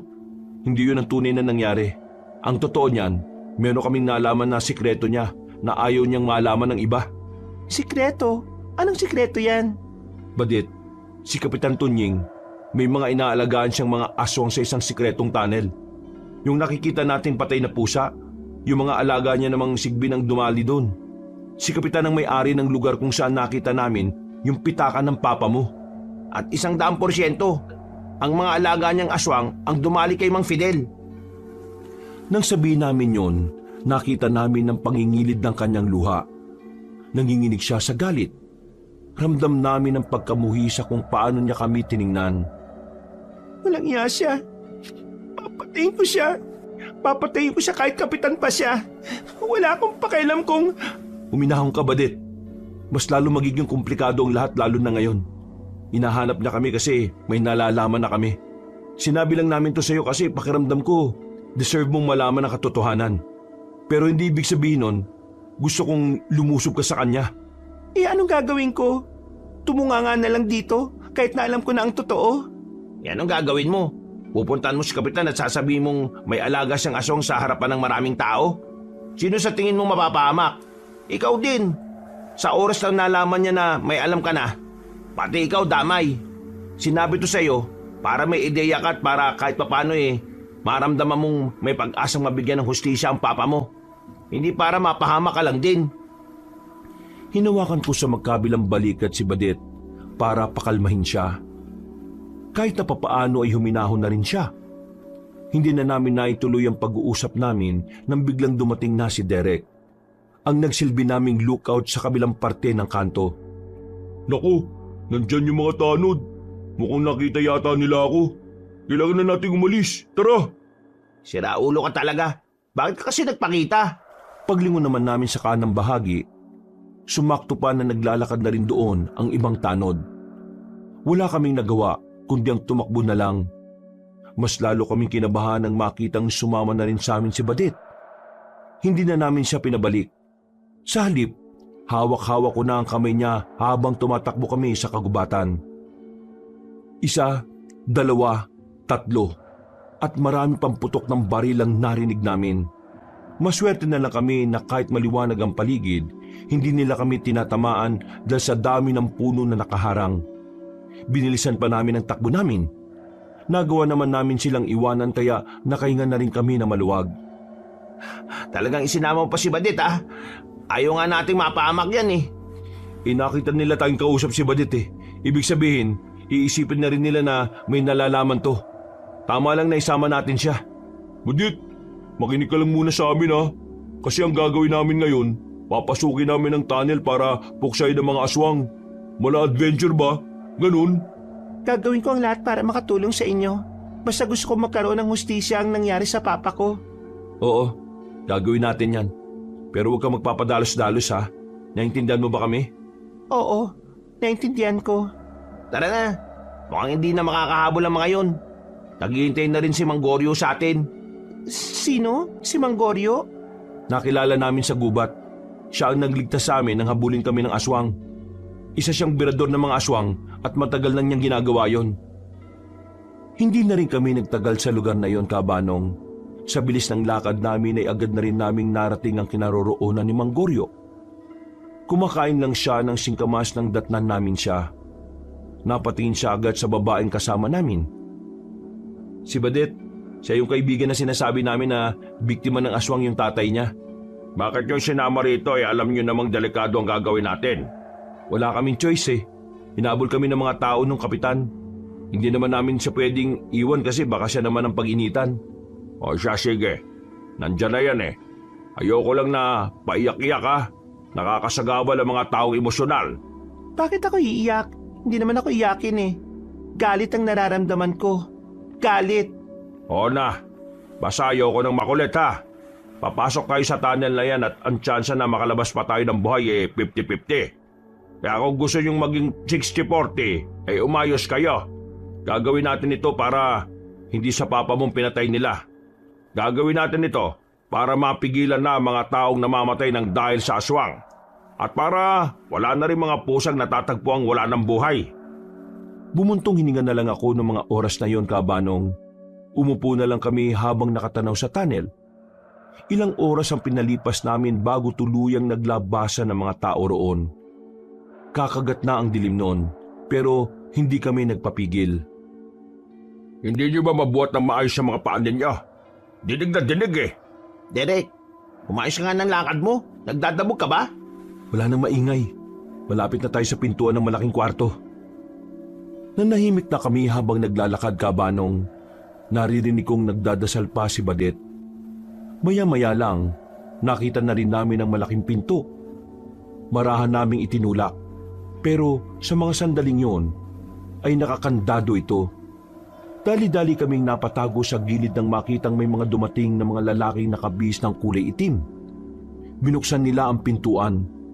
Sandali pang sinuyod ng tingin ng paligid. Buti na lang ay nakatago kami sa madilim na parte kaya hindi nila kami nakita. Susunod kayo sa akin. Ihandaan niyo yung mga pinahiram kong itak. Hindi yan nakasabit lang sa bewang ha. Susunod, nasa loob pa sila eh. Ano naman? Hihintayin mo ba silang makalabas ulit para hindi tayo makapasok? May punto naman si Mang Goryo. Makakapasok lang tayo kapag nasa loob na sila. Maiwan na nga lang dito ang babae. Ha? Anong sinabi nyo? Iwan nyo ako dito? Bakit? Tingin nyo wala akong magagawa? Ikaw nagsabi niyan. Dalawa na lang kami ang maiwan dito. Hintayin namin kayo. Pero, Di ba ang sabi ko, makikinig ka sa amin para hindi ka mapahamak? Napabuntong hininga na lamang si Badet dahil sa pagkadismaya. Agad namang umalis sila Mang Goryo. Habang kami, naghihintay lang kami roon kung kailan sila matatapos. Maya-maya pa, narinig na lang namin na parabang nagkakagulo na sa loob. Pero wala kaming naririnig na kahit na anong ingay mula sa aswang. Tumagal sila ng halos 10 minuto. Maya-maya lang, lumabas na sila at binalikan kami. Wala na. Bagsak na yung mga tao sa loob. Ang aswang, Wala rito. Mukhang nakatunog sila na darating tayo rito. May nakita akong pintuan sa may bandang dulo. Tingin ko, may daan pa doon. Bakit hindi natin tingnan yon? Bakit hindi mo kagad sinabi kanina? Eh, bigla kayong lumabas eh. pwede na ba akong sumama? Sige, sumama ka na. Jiro, ikaw nang bala sa babaeng yan ha. dali-dali kami pumasok sa loob ng malaking kwarto. Naabutan pa naming nakabulagta ang 4 na lalaki. Pinatulog ni Mang Goryo ang mga yon gamit lang ang kamao nito. Nang marating na namin ang pintuang yon, ay maswerteng nakabukas yun. Malamang ay naiwang nakabukas ng 4 na lalaki na pinabulagtahan ni Mang Goryo. Hagdanan pa ibaba, yun ang bumungad sa amin sa pintong yon. Hindi naman na kami nagsayang ng oras pa. Noong mga sandaling yon, may halo ng kaba ng babae namin yon. Mainit sa ilalim, parang kulang din sa hangin. Pero nang makita na namin kung ano ang mga naroon, dito na lang kami pinanlakihan ng mga mata. Na kahit si Mang Goryo ay hindi rin makapaniwala. May malalaking hawla roon, halos magkakatabi lahat. Hindi bababa sa 20 aswang ang naroon. Pero meron pa 2 mag-asawang aswang sa iisang hawla. Meron din bata pa lang na parabang kapapanganak lang dahil gumagapang pa lang. Nang makita kami ng mga aswang na yon ay para silang nagalit. Nagwawala na sila, umaangil ng malakas. Inaalog ang mga hawla. Mang Goryo, anong gagawin natin ngayon? Kailangan kong sunugin ang lugar nito para sama-sama na silang mamatay. E di aalis na kami. Hintayin niyo ako sa labas, kung saan tayo naghintay kanina. Sinunod na namin agad ang sinabi ni Mang Goryo. Mabilis naming nilisan ang lugar na yon. Ang usapan namin ay 5 minuto lang ay makakalabas na siya. Pero tumagal na ng 10 minuto ay hindi pa rin namin siya natatanaw. Sandali, pupuntahan ko na. Nababaliw ka na ba? Nag-aalala ako sa matandang yon. Baka ano nang nangyari sa kanya eh. Sasamahan kita. Angelo, pre, ikaw na munang bahala kay Badet ha. Hindi ko na hinintay pang makakontra si Badet at Jiro kabanong. Nagmamadali na akong pumunta roon kasama si Derek. Pagpasok namin, nakita agad namin si Mang Goryo na nagtatago sa gilid. May sugat na siya sa braso at sinesenyas kaming huwag mag-iingay. Bakit? Anong nangyari? Masyado ako naging kampante. Hindi ko inakala na malakas pala ang aswang na yon. Inasan? Hindi ko alam. Pwede ba? Huwag kang maingay. Maya-maya pa, naramdaman na lang namin ang mabibigat na paa na naglalakad sa kung saan. Base sa reaksyon ng mukha ni Mang Goryo, ramdam ko na kinakabahan na rin siya. Ramdam ko na parang nababahala rin siya para sa kaligtasan niya. Kaya hindi ko na rin maiwasang hindi kabahan. Pagsilip ko, nakita ko ang isang aswang na parang hinahanap kami. Sa hindi ko malamang dahilan, napalingon siya sa kinaroroonan namin. Kumaripas na rin kami ng takbo nang makitang papalapit na siya. Paglabas namin ng pinto, pinilit naming isara yon. Binarahan din namin ng tubo para hindi na siya makalabas. Dali-daling namin binalikan si Badet at si Angelo. Wala na kaming sinayang na pagkakataon. Umalis na rin kami doon. Nakabalik naman kami sa bahay ni Mang Goryo. Kaso, nang dumating kami roon, ay nangingitim na ang braso niya kung saan siya nasugatan. Namumutla na rin at pinagpapawisan ng malala. Natataranta kaming inasikaso siya. Hindi namin alam kung ano ang gagawin sa kanya. Mang Goryo, huy, naririnig niyo ba kami? Oo, anong tingin niyo sa akin, Benge? Ma-update parang naparalisado ang kaliwa kong braso. Pumasok lang sa loob, kunin niyo yung isang bag ko ron. Naroon ang lahat ng gamot ko, bilisan niyo. Ako nang bahala. Meron ba sa inyong marunong maglinis ng sugat? Ako, marunong ako. Akong bahala maglinis niyan. Sundin mo lang ang sasabihin ko, Iha. Nang makuha na ni Derek ang gamot, ay agad na rin sinimulan ni Badet ang paglilinis. Marunong si Badet sa gawaing ganon. Kaya hindi rin naman nagtagal ay gumaan na rin ang pakiramdam na matanda. Unti-unti na rin nawawala ang pangingitim sa braso nito. Mang Goryo, bakit pala nagiging kulay itim yung braso nyo kanina? At bakit nagiging paralisado? May mga aswang na may kakaibang dumi ang kuko. Kung normal kang tao at nakalmot ka nila, mangyayari yon. Ang mga ganong aswang matataas na uri. Kaya kanina, mas pinili kong umatras dahil nabigla rin ako. Masyado ko silang minaliit. Hindi ko tuloy nasunog yung lugar na yon. Kung gano'n na pala karami ang alaga ni Kapitan, ibig sabihin, sobrang panganib ang nakamba sa mga residente sa barangay niya. Hindi lang yan. Baka nga yung mga nawawalang tao nung nakarang taon na binabanggit ng mga mangingisda baka si Kapitan din yung may gawa nun. Marami ng residenteng bigla na lang hindi natatagpuan. Yung iba nga, hanggang ngayon wala pa rin. Kaya ngayon, nagiging maliwanag na sa akin ang lahat. Si Mang Tunying ang may kagagawan. Napakawalang puso niya. Paano niya nagagawa sa mga walang kamalay-malay na tao yun? Kaya iba na ang naiisip kong paraan sa susunod. At sa gagawin ko, hindi ko na kayo isasama. Namulat na ako sa katotohanan na mapapahamak lang kayo. Kung ikaw lang ang mag-isa, baka mas mapahamak ka naman. Ano naman, wala naman akong pamilya Walang naghihintay sa akin. Kayo, may mga taong umaasa sa pagbabalik ninyo. Isa pa, gawain na ito ng birador na gaya ko. Mga normal na tao lang kayo na dapat mamuhay ng payapa. Hindi ko kayo dapat isinama sa mga ganitong gawain. Meron na ako naisip na ibang paraan, Mang Goryo. Pero sana, payagan mo kaming samahan ka. Hindi nga pwede. Pakinggan niyo muna itong naiisip ko bago kayo tumanggi. Ano ba yan, pre?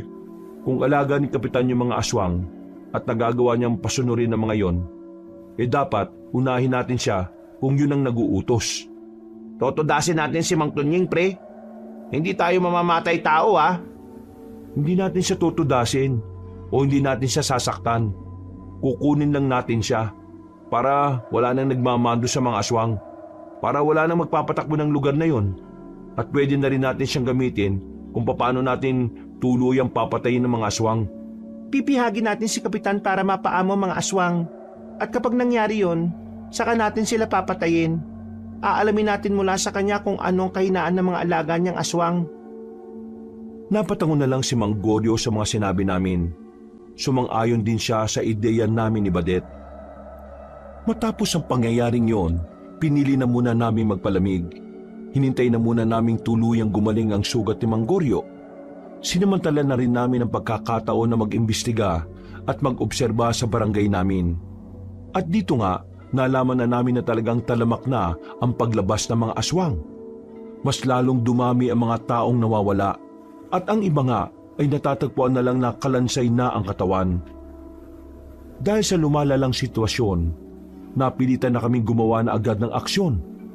Binuo namin ang matinding plano na inaasahan naming magiging epektibo. Pinag-aralan namin kung saan nagpupunta si Kapitan para maisakatuparan namin ang mga plano. Mga bandang 7:00 ng gabi ay sinundan namin si Kapitan. Palihim namin siyang binuntutan sa isang liblib na bahay. Malaki ang bahay na yung kaya kutob namin na mayaman ang naroon. Wala namang gaanong bantay roon kaya madali kaming nakalapit. Malinaw ang usapan natin, Mr. Ling. Magbabayad ka sa akin bago ang katapusan. Pero anong petsa na ngayon? Alam mo naman na ayaw ko sa lahat ng pinagmumukha kong taga. Lagpas ka na sa araw na dapat bayad ka na pero pinagbigyan kita. Kaso hanggang ngayon wala ka pa rin balak na magbayad. Anong gusto mo mangyari ngayon? Nakto, sensya na. Ako talaga wala pera ngayon. Alam mo naman ako, bayad malaki kabila ako utang. Hindi naman kita takbuhan Hindi tatakbuhan. Ngayon na kita ulit naabutan sa bahay mo na ito. Sige, ganito na lang, Mr. Ling. Ayoko nang humabago sa usapan na ito. Pambayad mo na sa akin ang malaking bahay mo na ito para wala na tayong problema. Nako, hindi. Bawal. Ito bahay asawa ko na yumao. Hindi pwede bigay o bayad dito. Pag mo ito gustuhin. Kasi ako magbabayad naman sa iyo pag ako meron na ulit pela. Ay, sige. Ayaw mo, Biglang sumipol si Mantunying. Maya-maya'y nag-angilan na ang mga aswang. Ano yun nalilinig ka? Naalala mo ba yung sinabi ko sa iyo na may mga halimaw akong inaalagaan pero hindi ka naniwala? Siguro ito na ang tamang panahon para maniwala ka sa akin. Ano yung ibig sabihin?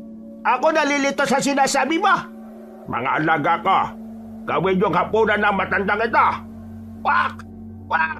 Ikaw awas sa akin! Mula sa aming kinalalagyan, nakita namin na nagsipasukan ng mga aswang sa loob ng malaking bahay na yon. Gustuin man naming iligtas sa matandang inchik pero pinigilan kami ni Mang Goryo. Ang tanging plano lang kasi namin ay kunin si Kapitan Tunying. At sa mga sandaling yon naman, wala kaming magawa kundi ang pabayaan ng nangyayari para hindi masira ang mga napag-usapan. Makalipas lang ang ilang minuto, namatay na rin ang matandang inchik. Nanahimik na rin ang mga aswang. Nakita na lang namin na lumabas si Mang Tunying at sinabayan pa siya ng mga alaga niya sa paglalakad. Nung oras na yon, hindi na namin nagawang sumunod, kaya hinayaan na lang namin siyang makaalis. Pagkakataon na sana natin yung kanina pero wala naman tayong ginawa. Hinayaan pa natin mamatay yung matandang inchik. Nakakakonsensya kaya. Matibay ang pinag-usapan natin na kahit na anong mangyari, ang unang hakbang na gagawin natin ay kunin ang kapitan. Kaya tama lang ang ginawa natin kanina. Paano naging tama? Anong tama ron? Yung panooring namamatay yung matanda kanina habang tayo walang ginagawa. Sana pala, nagdala ako ng popcorn kasi parang movie marathon yung ginawa natin Nanood lang tayo. Hindi mo naintindihan, pre. Kung may ginawa tayo kanina, bukod sa masisira yung mga plano natin, mamamatay lang din tayo. 6 na aswang yun bukod pa si Kapitan. Yung isang aswang nga mahirap na 6 pa kaya? Ano palang silbi na tinuruan pa niya tayo na pumatay ng aswang kung hindi rin naman pala natin magagamit? Wala namang magbabago kahit na magmaktol ka pa dyan iho. Ang intindihin natin ay kung kailan natin makikita ang Kapitan na mag-isa lang siya. Hindi ko kaya ang ganito. Hindi kaya ng konsyensya ko na panoorin ang kamatayan ng ibang tao kahit na meron naman ako magagawa. Tama na pre, nagiging emosyonal ka na Talaga? Wala kasi kayong emosyon Hindi ba kayo nakukonsensya? Sino bang hindi nakukonsensya? Kami rin naman pre. Pero isipin mo na lang na kung pati tayo namatay, sino na lang magkukusang loob na kalabanin si Kapitan? Wala na, di ba? Kapag tayo namatay, wala na. Habang buhay na mag-aasik ng karanasan dito yung mga alaga niya. Mag-isip-isip ka nga pre. Hindi sa lahat ng oras kailangan mo Uuwi na ako ng Maynila. Hindi ka uuwi ng Maynila. At bakit naman hindi? Sa iba yung Maynila? Uy, mais ka nga sa sinasabi mo. Matuto kang gumalang. Tingin mo ba, hindi ka mapapahamak sa gagawin mo? Lahat ng terminal na sasakyan mo ay gabi lang ang merong pabiyahing Maynila. At sa gabi rin mas lumalabas sa mga aswang. Kilala ka na ni Kapitan. Kayo magkakaibigan. At alam na rin niya meron kang nalalaman. Sigurado ko, pinapahanap ka na rin niya sa mga alaga niyang aswang. At alam mo kung saan nila kayo inaabangan? sa mga lugar kung saan alam niyang doon kayo tatakbo. Sa mga pintuan ng probinsya ito. Isa yan sa napag-usapan namin ni Mang Goryo. Kaya sana makinig ka na lang at sumama ka na lang sa amin. Ito na lang ang isipin mo, pre. Kapag natalo natin ng mga aswang, kasama ka sa mga nagligtas ng maraming buhay. At kasama ka sa nagbigay ng hustisya sa pagpatay sa tatay ko. Huminga na lang ng malalim si Derek. Kalaunan, kumalma na rin naman siya at naintindihan na rin niya ang sinasabi namin. Umuwi na lang muna kami sa bahay ni Mang Goryo. Doon na rin kasi kami pansamantalang tumira dahil hindi na kami nakabalik pa sa barangay. Kinabukasan ng umaga, sinamahan ko si Badet para balikan ang nanay niya. Kailangan niya kasing paalisin sa barangay namin si Aling Flor para makasigurong hindi ito magagamit laban sa amin. At para na rin mailigtas ang nanay niya. Dapat hindi ka na talaga sumama eh. Mapapahama ka lang dito kapag nagkataon. Mas mapapahama ka kung mag-isa ka lang. Alam naman nating hinahanap ka na rin ni Kapitan. Mas maganda ng ganito, kasama mo ko. Hindi kasi ako mapalagay na wala ka sa tabi ko eh. Tumingin na lang sa akin si Badet at saka ngumiti. Bago kami pumasok sa barangay namin, sinuguro muna namin na walang makakakita. Buti na lang talaga kabanong wala pa rin ganong tao sa paligid. Kaya madali kaming nakarating sa bahay nila. Sakto naman na naabutan namin si Aling Flor na abala sa paglalaba. Agad na dinala ni Badet ang nanay niya papasok sa kanilang bahay.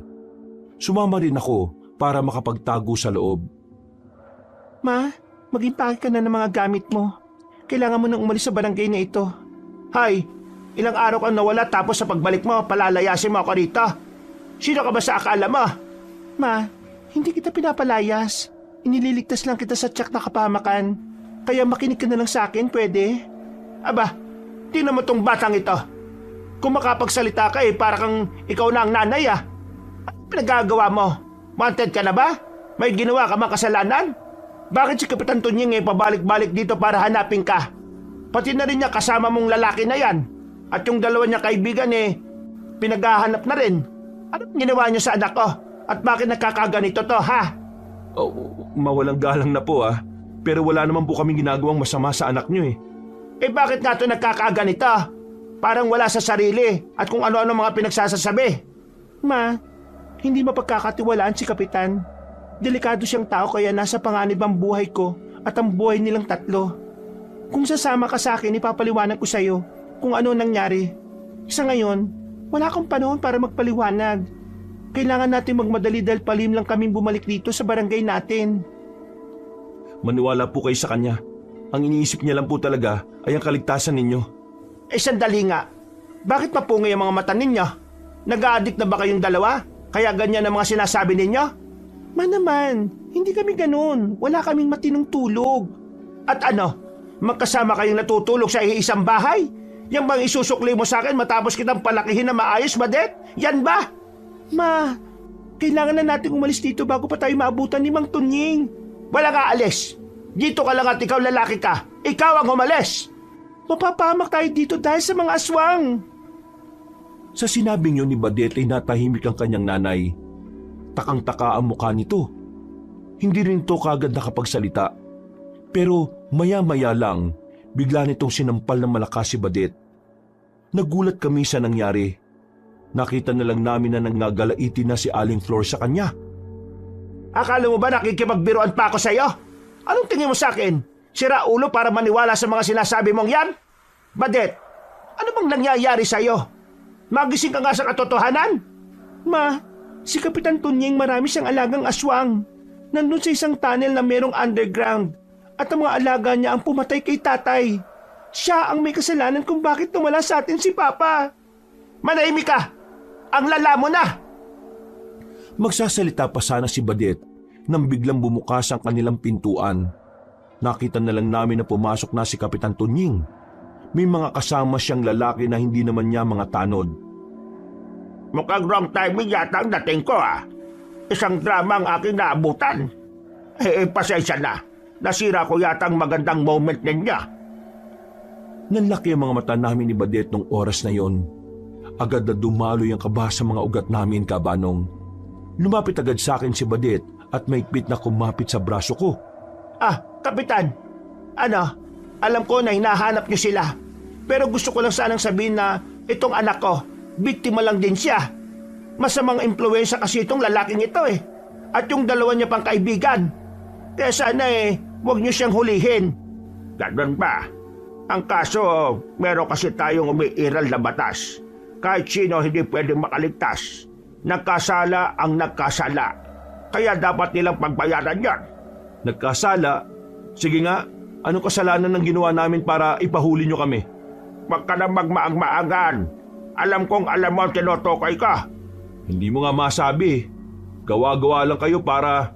May nakakita sa inyong gumagamit kayo ng pinagbabawal na herbal. Ang herbal na nakaka-addict para sa isang taong kaya din niya. Kaya wala akong magagawa kundi Kalokohan! Gawa-gawa ka ng kwento mo. Hindi pa ka panipaniwala. Sige na, kunin nyo na yung dalawang yan.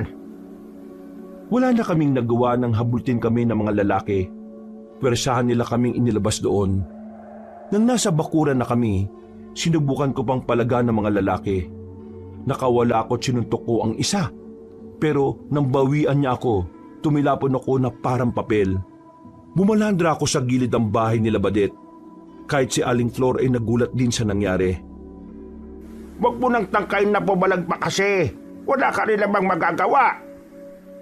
Bumangon ako tiningnan ang mga lalaking kasama ni Kapitan Tunying. Di ko na napagtanto na mga aswang pala mga yon. Nang subukan kong lumaban ulit, naramdaman ko na lang na meron ng matigas na bagay na pumalo sa akin. Dahilan para mawalan na ako ng malay. Masakit ang bandang batok ko nang magising ako mula sa mahabang pagkakatulog. Madilim na sa labas at ang lugar na kinalalagyan namin ay hindi ko rin alam. Nasa isang warehouse kami na tanging mga tambak na sasakyan lang ang naroon. Sa bandang gilid, nakatali rin si Badet. Nasaan tayo? Hindi ko rin alam ang lugar na ito pero pagbalik ni Kapitan, siguradong mahirapan tayong dalawa. Pipilitin niya tayong umamin kung saan pa ang iba natin mga kasama. Kung ganon, kailangan na natin makatakas dito. Paano tayo makakatakas? Tingnan mo ang kalagayan natin. At saka aswang ang mga kasama ni Kapitan Tunying. Hindi natin sila matatakasan ng basta-basta. Sabi ko kasi sa iyo huwag ka nang sumama eh. Well. Puti naman at gising na kayong dalawa. Sisimulan na natin ang pagtatanong. Napalingon kami sa gilid nang biglang dumating ang matandang kapitan. Meron siyang hawak-hawak na kable ng kuryente. Winawasiwas niya pa yun sa ere. Simple lang naman ang gusto kong mangyari. Sasabihin nyo sa akin kung nasaan pa ang iba nyo kasama.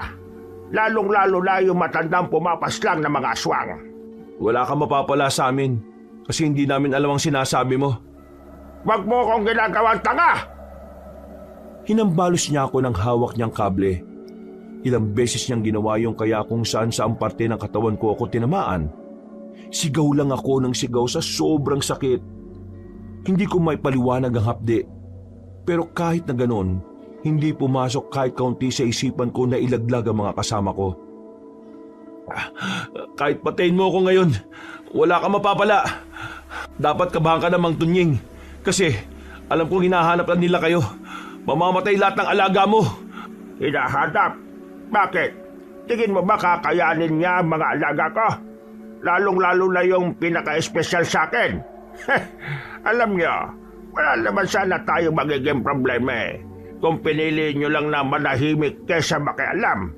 Manahimik? Matapos mong ipalapas sa aswang ang tatay ko, mananahimik kami?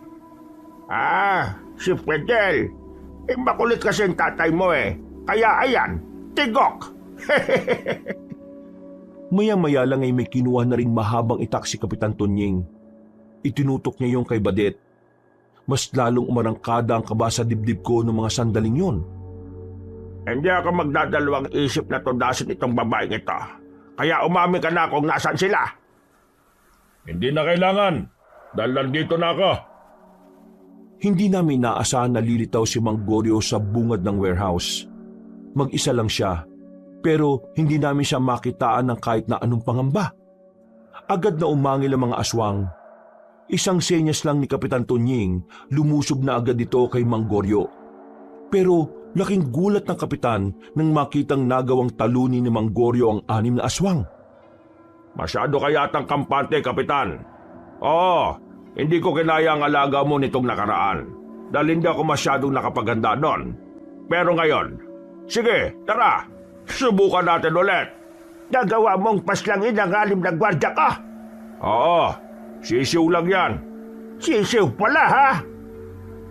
Sumipol ng malakas si Mang Tunying at ilang sandali lang, naramdaman na lang namin ang mabangis na presensya ng aswang. Ang aswang na tinakasan ni Mang Goryo. Ang aswang na base kay Kapitan Tunying, yun daw ang pinakamabangis. Sige anak, patayin mo ang matandang yan. Isa yung manunugis. At ang manunugis ay kalaban ng mga aswang. Anak pala ang tawag mo dyan? Kung sa bagay, magkamukha naman kayo. Agad na lumusob ang aswang kay Mang Goryo. Mabilis, maliksi at malakas ang aswang na yon. Kaya nang makalapit na ito, kahit sumalag si Mang Goryo ay tumilapon pa rin ito sa lumang kotse. Hindi pa nakontento ang aswang at dinakma nito ulit si Mang Goryo at saka binalibag naman sa kabila. Sa puntong yon, nakikita na namin na talagang walang panama si Mang Goryo. Wala kang binatbat sa alaga ka. Siya ang pinakamabangis at pinakamatindi. At handa niyang isukal ang buhay niya para sa kanyang ama. Mang Goryo, tingin mo ba, pumunta ako rito ng walang alam? Ha? Anong ibig mo sabihin? Hindi ako harap sa anak mo nang hindi ko pinag-aralan kung paano siya tatapatan. Bangka na yata eh. Hindi naman tinatablan ng kahit na anong pangontrang aswang ang anak ka. Ha? Bawang? Asin? Mangarap ka ng gising. Sinong nagsabi na gagamit ako ng mga sinabi mo? Nilabas ni Mang Goryo ang espada niya na hindi naman namin nakikita nung nakaraan. Baka sa mukha ni Mang Goryo ang labis na katapangan. Walang mababakas na takot o pangamba sa mukha niya kahit nasugatan pa siya. Kung hindi siya tinatablan ng bawang at asin, siguro naman tatalaban siya ng espadang ibinabad sa dugo ng kabayo. Ano ka ba? Katapusan na nito ng alaga mo. Bumpersang lumusob si Mang Goryo palapit sa aswang. Agad niyang hinataw yun sa tiyan. Naramdaman ng aswang ang ginawa niya kaya bumagal ito ng bahagya. Hindi pa nakontento si Mang Goryo. Muli niya yung tinaga ng espada at kalaunan ay itinarak na rin sa dibdib ng nilalang. Nanlaki ang mga mata ni Mang Tunying. Dali-dali naman yung tumakbo paalis. Nilapitan naman kami ni Mang Goryo para kalaga ng pagkakagapos. Si Kapitan, hindi ba natin siya habulin? Hindi na. Makakasalubong naman niya ang taong bayan. Taong bayan? Akala ko ba kakampi niya ang mga tao? Ang tagal niyong makabalik, kaya gumawa na kami ng bagong plano. Ang kinuha namin ay ang isa sa mga tanod ng kapitan na yon. Napaamin namin siya. Pinagbantaan para makipag-isa sa amin. Siya mismo ang nagdala sa mga tao papunta sa tunnel. Pinangunahan ni Derek at Angelo ang pagsunog sa lugar na yon. Para mamatay na rin ang mga aswang na naroon. Kakampinan natin ang mga residente kaya wala na tayong dapat pang ikabahala. Nakahinga na rin kami ng maluwag nung gabing yon, Kabanong. Pagbalik namin sa barangay, kaguluhan ang bumungad sa amin. Nahuli ng mga tao si Kapitan. Galit na galit ang mga yon dahil karamihan doon na wala ng mahal sa buhay ng dahil sa aswang. Sinubukan namin kausapin ng mga residente na ipaubaya sa otoridad ang nagawang kasalanan ni Kapitan. Pero ayon sa kanila, walang mangyayari dahil hindi naman naniniwala ang mga pulis sa mga aswang. Kaya sila na mismo ang nagkulong kay Kapitan Tunying. Pero kalaunan, nakita na lang nilang walang buhay ang kapitan namin. Kinitil nito ang sariling buhay. Dahil sa mga nangyari, ay nalinis na rin namin ang aming pangalan. Nakabalik na rin kami sa bahay. Humingi na rin ang paumanhin sa amin si Aling Flor nang maliwanagan na siya sa mga nangyari. Si Mang Goryo naman nagpaalam na sa amin para bumalik sa kanyang tahanan. Mula noon, Kabanong, namuhay na rin ng mapayapa ang barangay. Wala nang buhay na nasasayang. Wala nang nawawalang mga tao. Nakakalabas na rin ang lahat sa gabi nang hindi nababahala. Higit sa lahat, hindi na impyerno ang turing ng karamihan sa tahimik na gabi. Sa pagbalik namin sa Maynila para ayusin ang gulo na nagawa ko roon, dala-dala ko ang mga aral at karanasan. Ang mga karanasan na yun ang humila sa akin doon para balikan ang babaeng nagpapatibok ng puso ko. At yun ay walang iba kundi si Badet. Nakalaunan ay naging asawa ko rin at doon na rin kami nagsama. Hanggang dito na lang po ang aking kwento mga kabangers at mga kayanggaw. Sana'y meron kayong nakuwang aral at sana nagustuhan nyo ang aking ibinahagi. Muli, ako po si Jiro. Pinagpalang araw po sa inyong lahat. Mga kabangers, mga kayanggaw, si Kabanong po. Bago po tayo magbakas, ako po'y nagpapasalamat sa lahat ng mga nakinig sa kwento natin ngayong araw na ito. Kung nagustuhan niyo po yung kwento natin, huwag niyo pong kalimutang mag-subscribe kung bago lang po kayo sa channel natin na ito At huwag niyo rin pong kalimutan na pindutin ang notification bell para lagi po kayong nanonotify pag may mga bago tayong mga videos. At huwag niyo rin pong kalimutan na mag-comment at mag-like. Kung medyo nabitin po kayo sa kwento natin ngayong araw, iniimbitahan ko po kayo na bisitahin niyo rin po yung iba natin mga channel. Yung Pamela Clamil channel, kung saan nagnanarate po ako doon bilang Lolo Pael at ako rin bilang Kabanong. At sana'y mag-subscribe rin kayo doon dahil kukunti pa lang ang mga subscriber natin doon At mag-comment at mag-like rin po kayo. At kung medyo nabitin pa rin kayo, bisitahin niyo po yung bagong-bagong channel natin, yung Kabanong version 2.0 kung saan meron pong moving images na doon. Kaya meron na po kayo napapanood at meron rin po kayo mapapakinggan na magandang narration na may music and effects. O di ba mas maganda? Kaya huwag niyo rin pong kalimutang mag-subscribe doon para makasama kayo sa first 100,000 subscribers ng channel na yon. At para hindi kayo mahirapan na hanapin ang mga nabanggit na channel, ilalagay po namin sa description o sa pin comment ang link ng mga channel na yon. Hanggang sa susunod na mga kwento, wakas!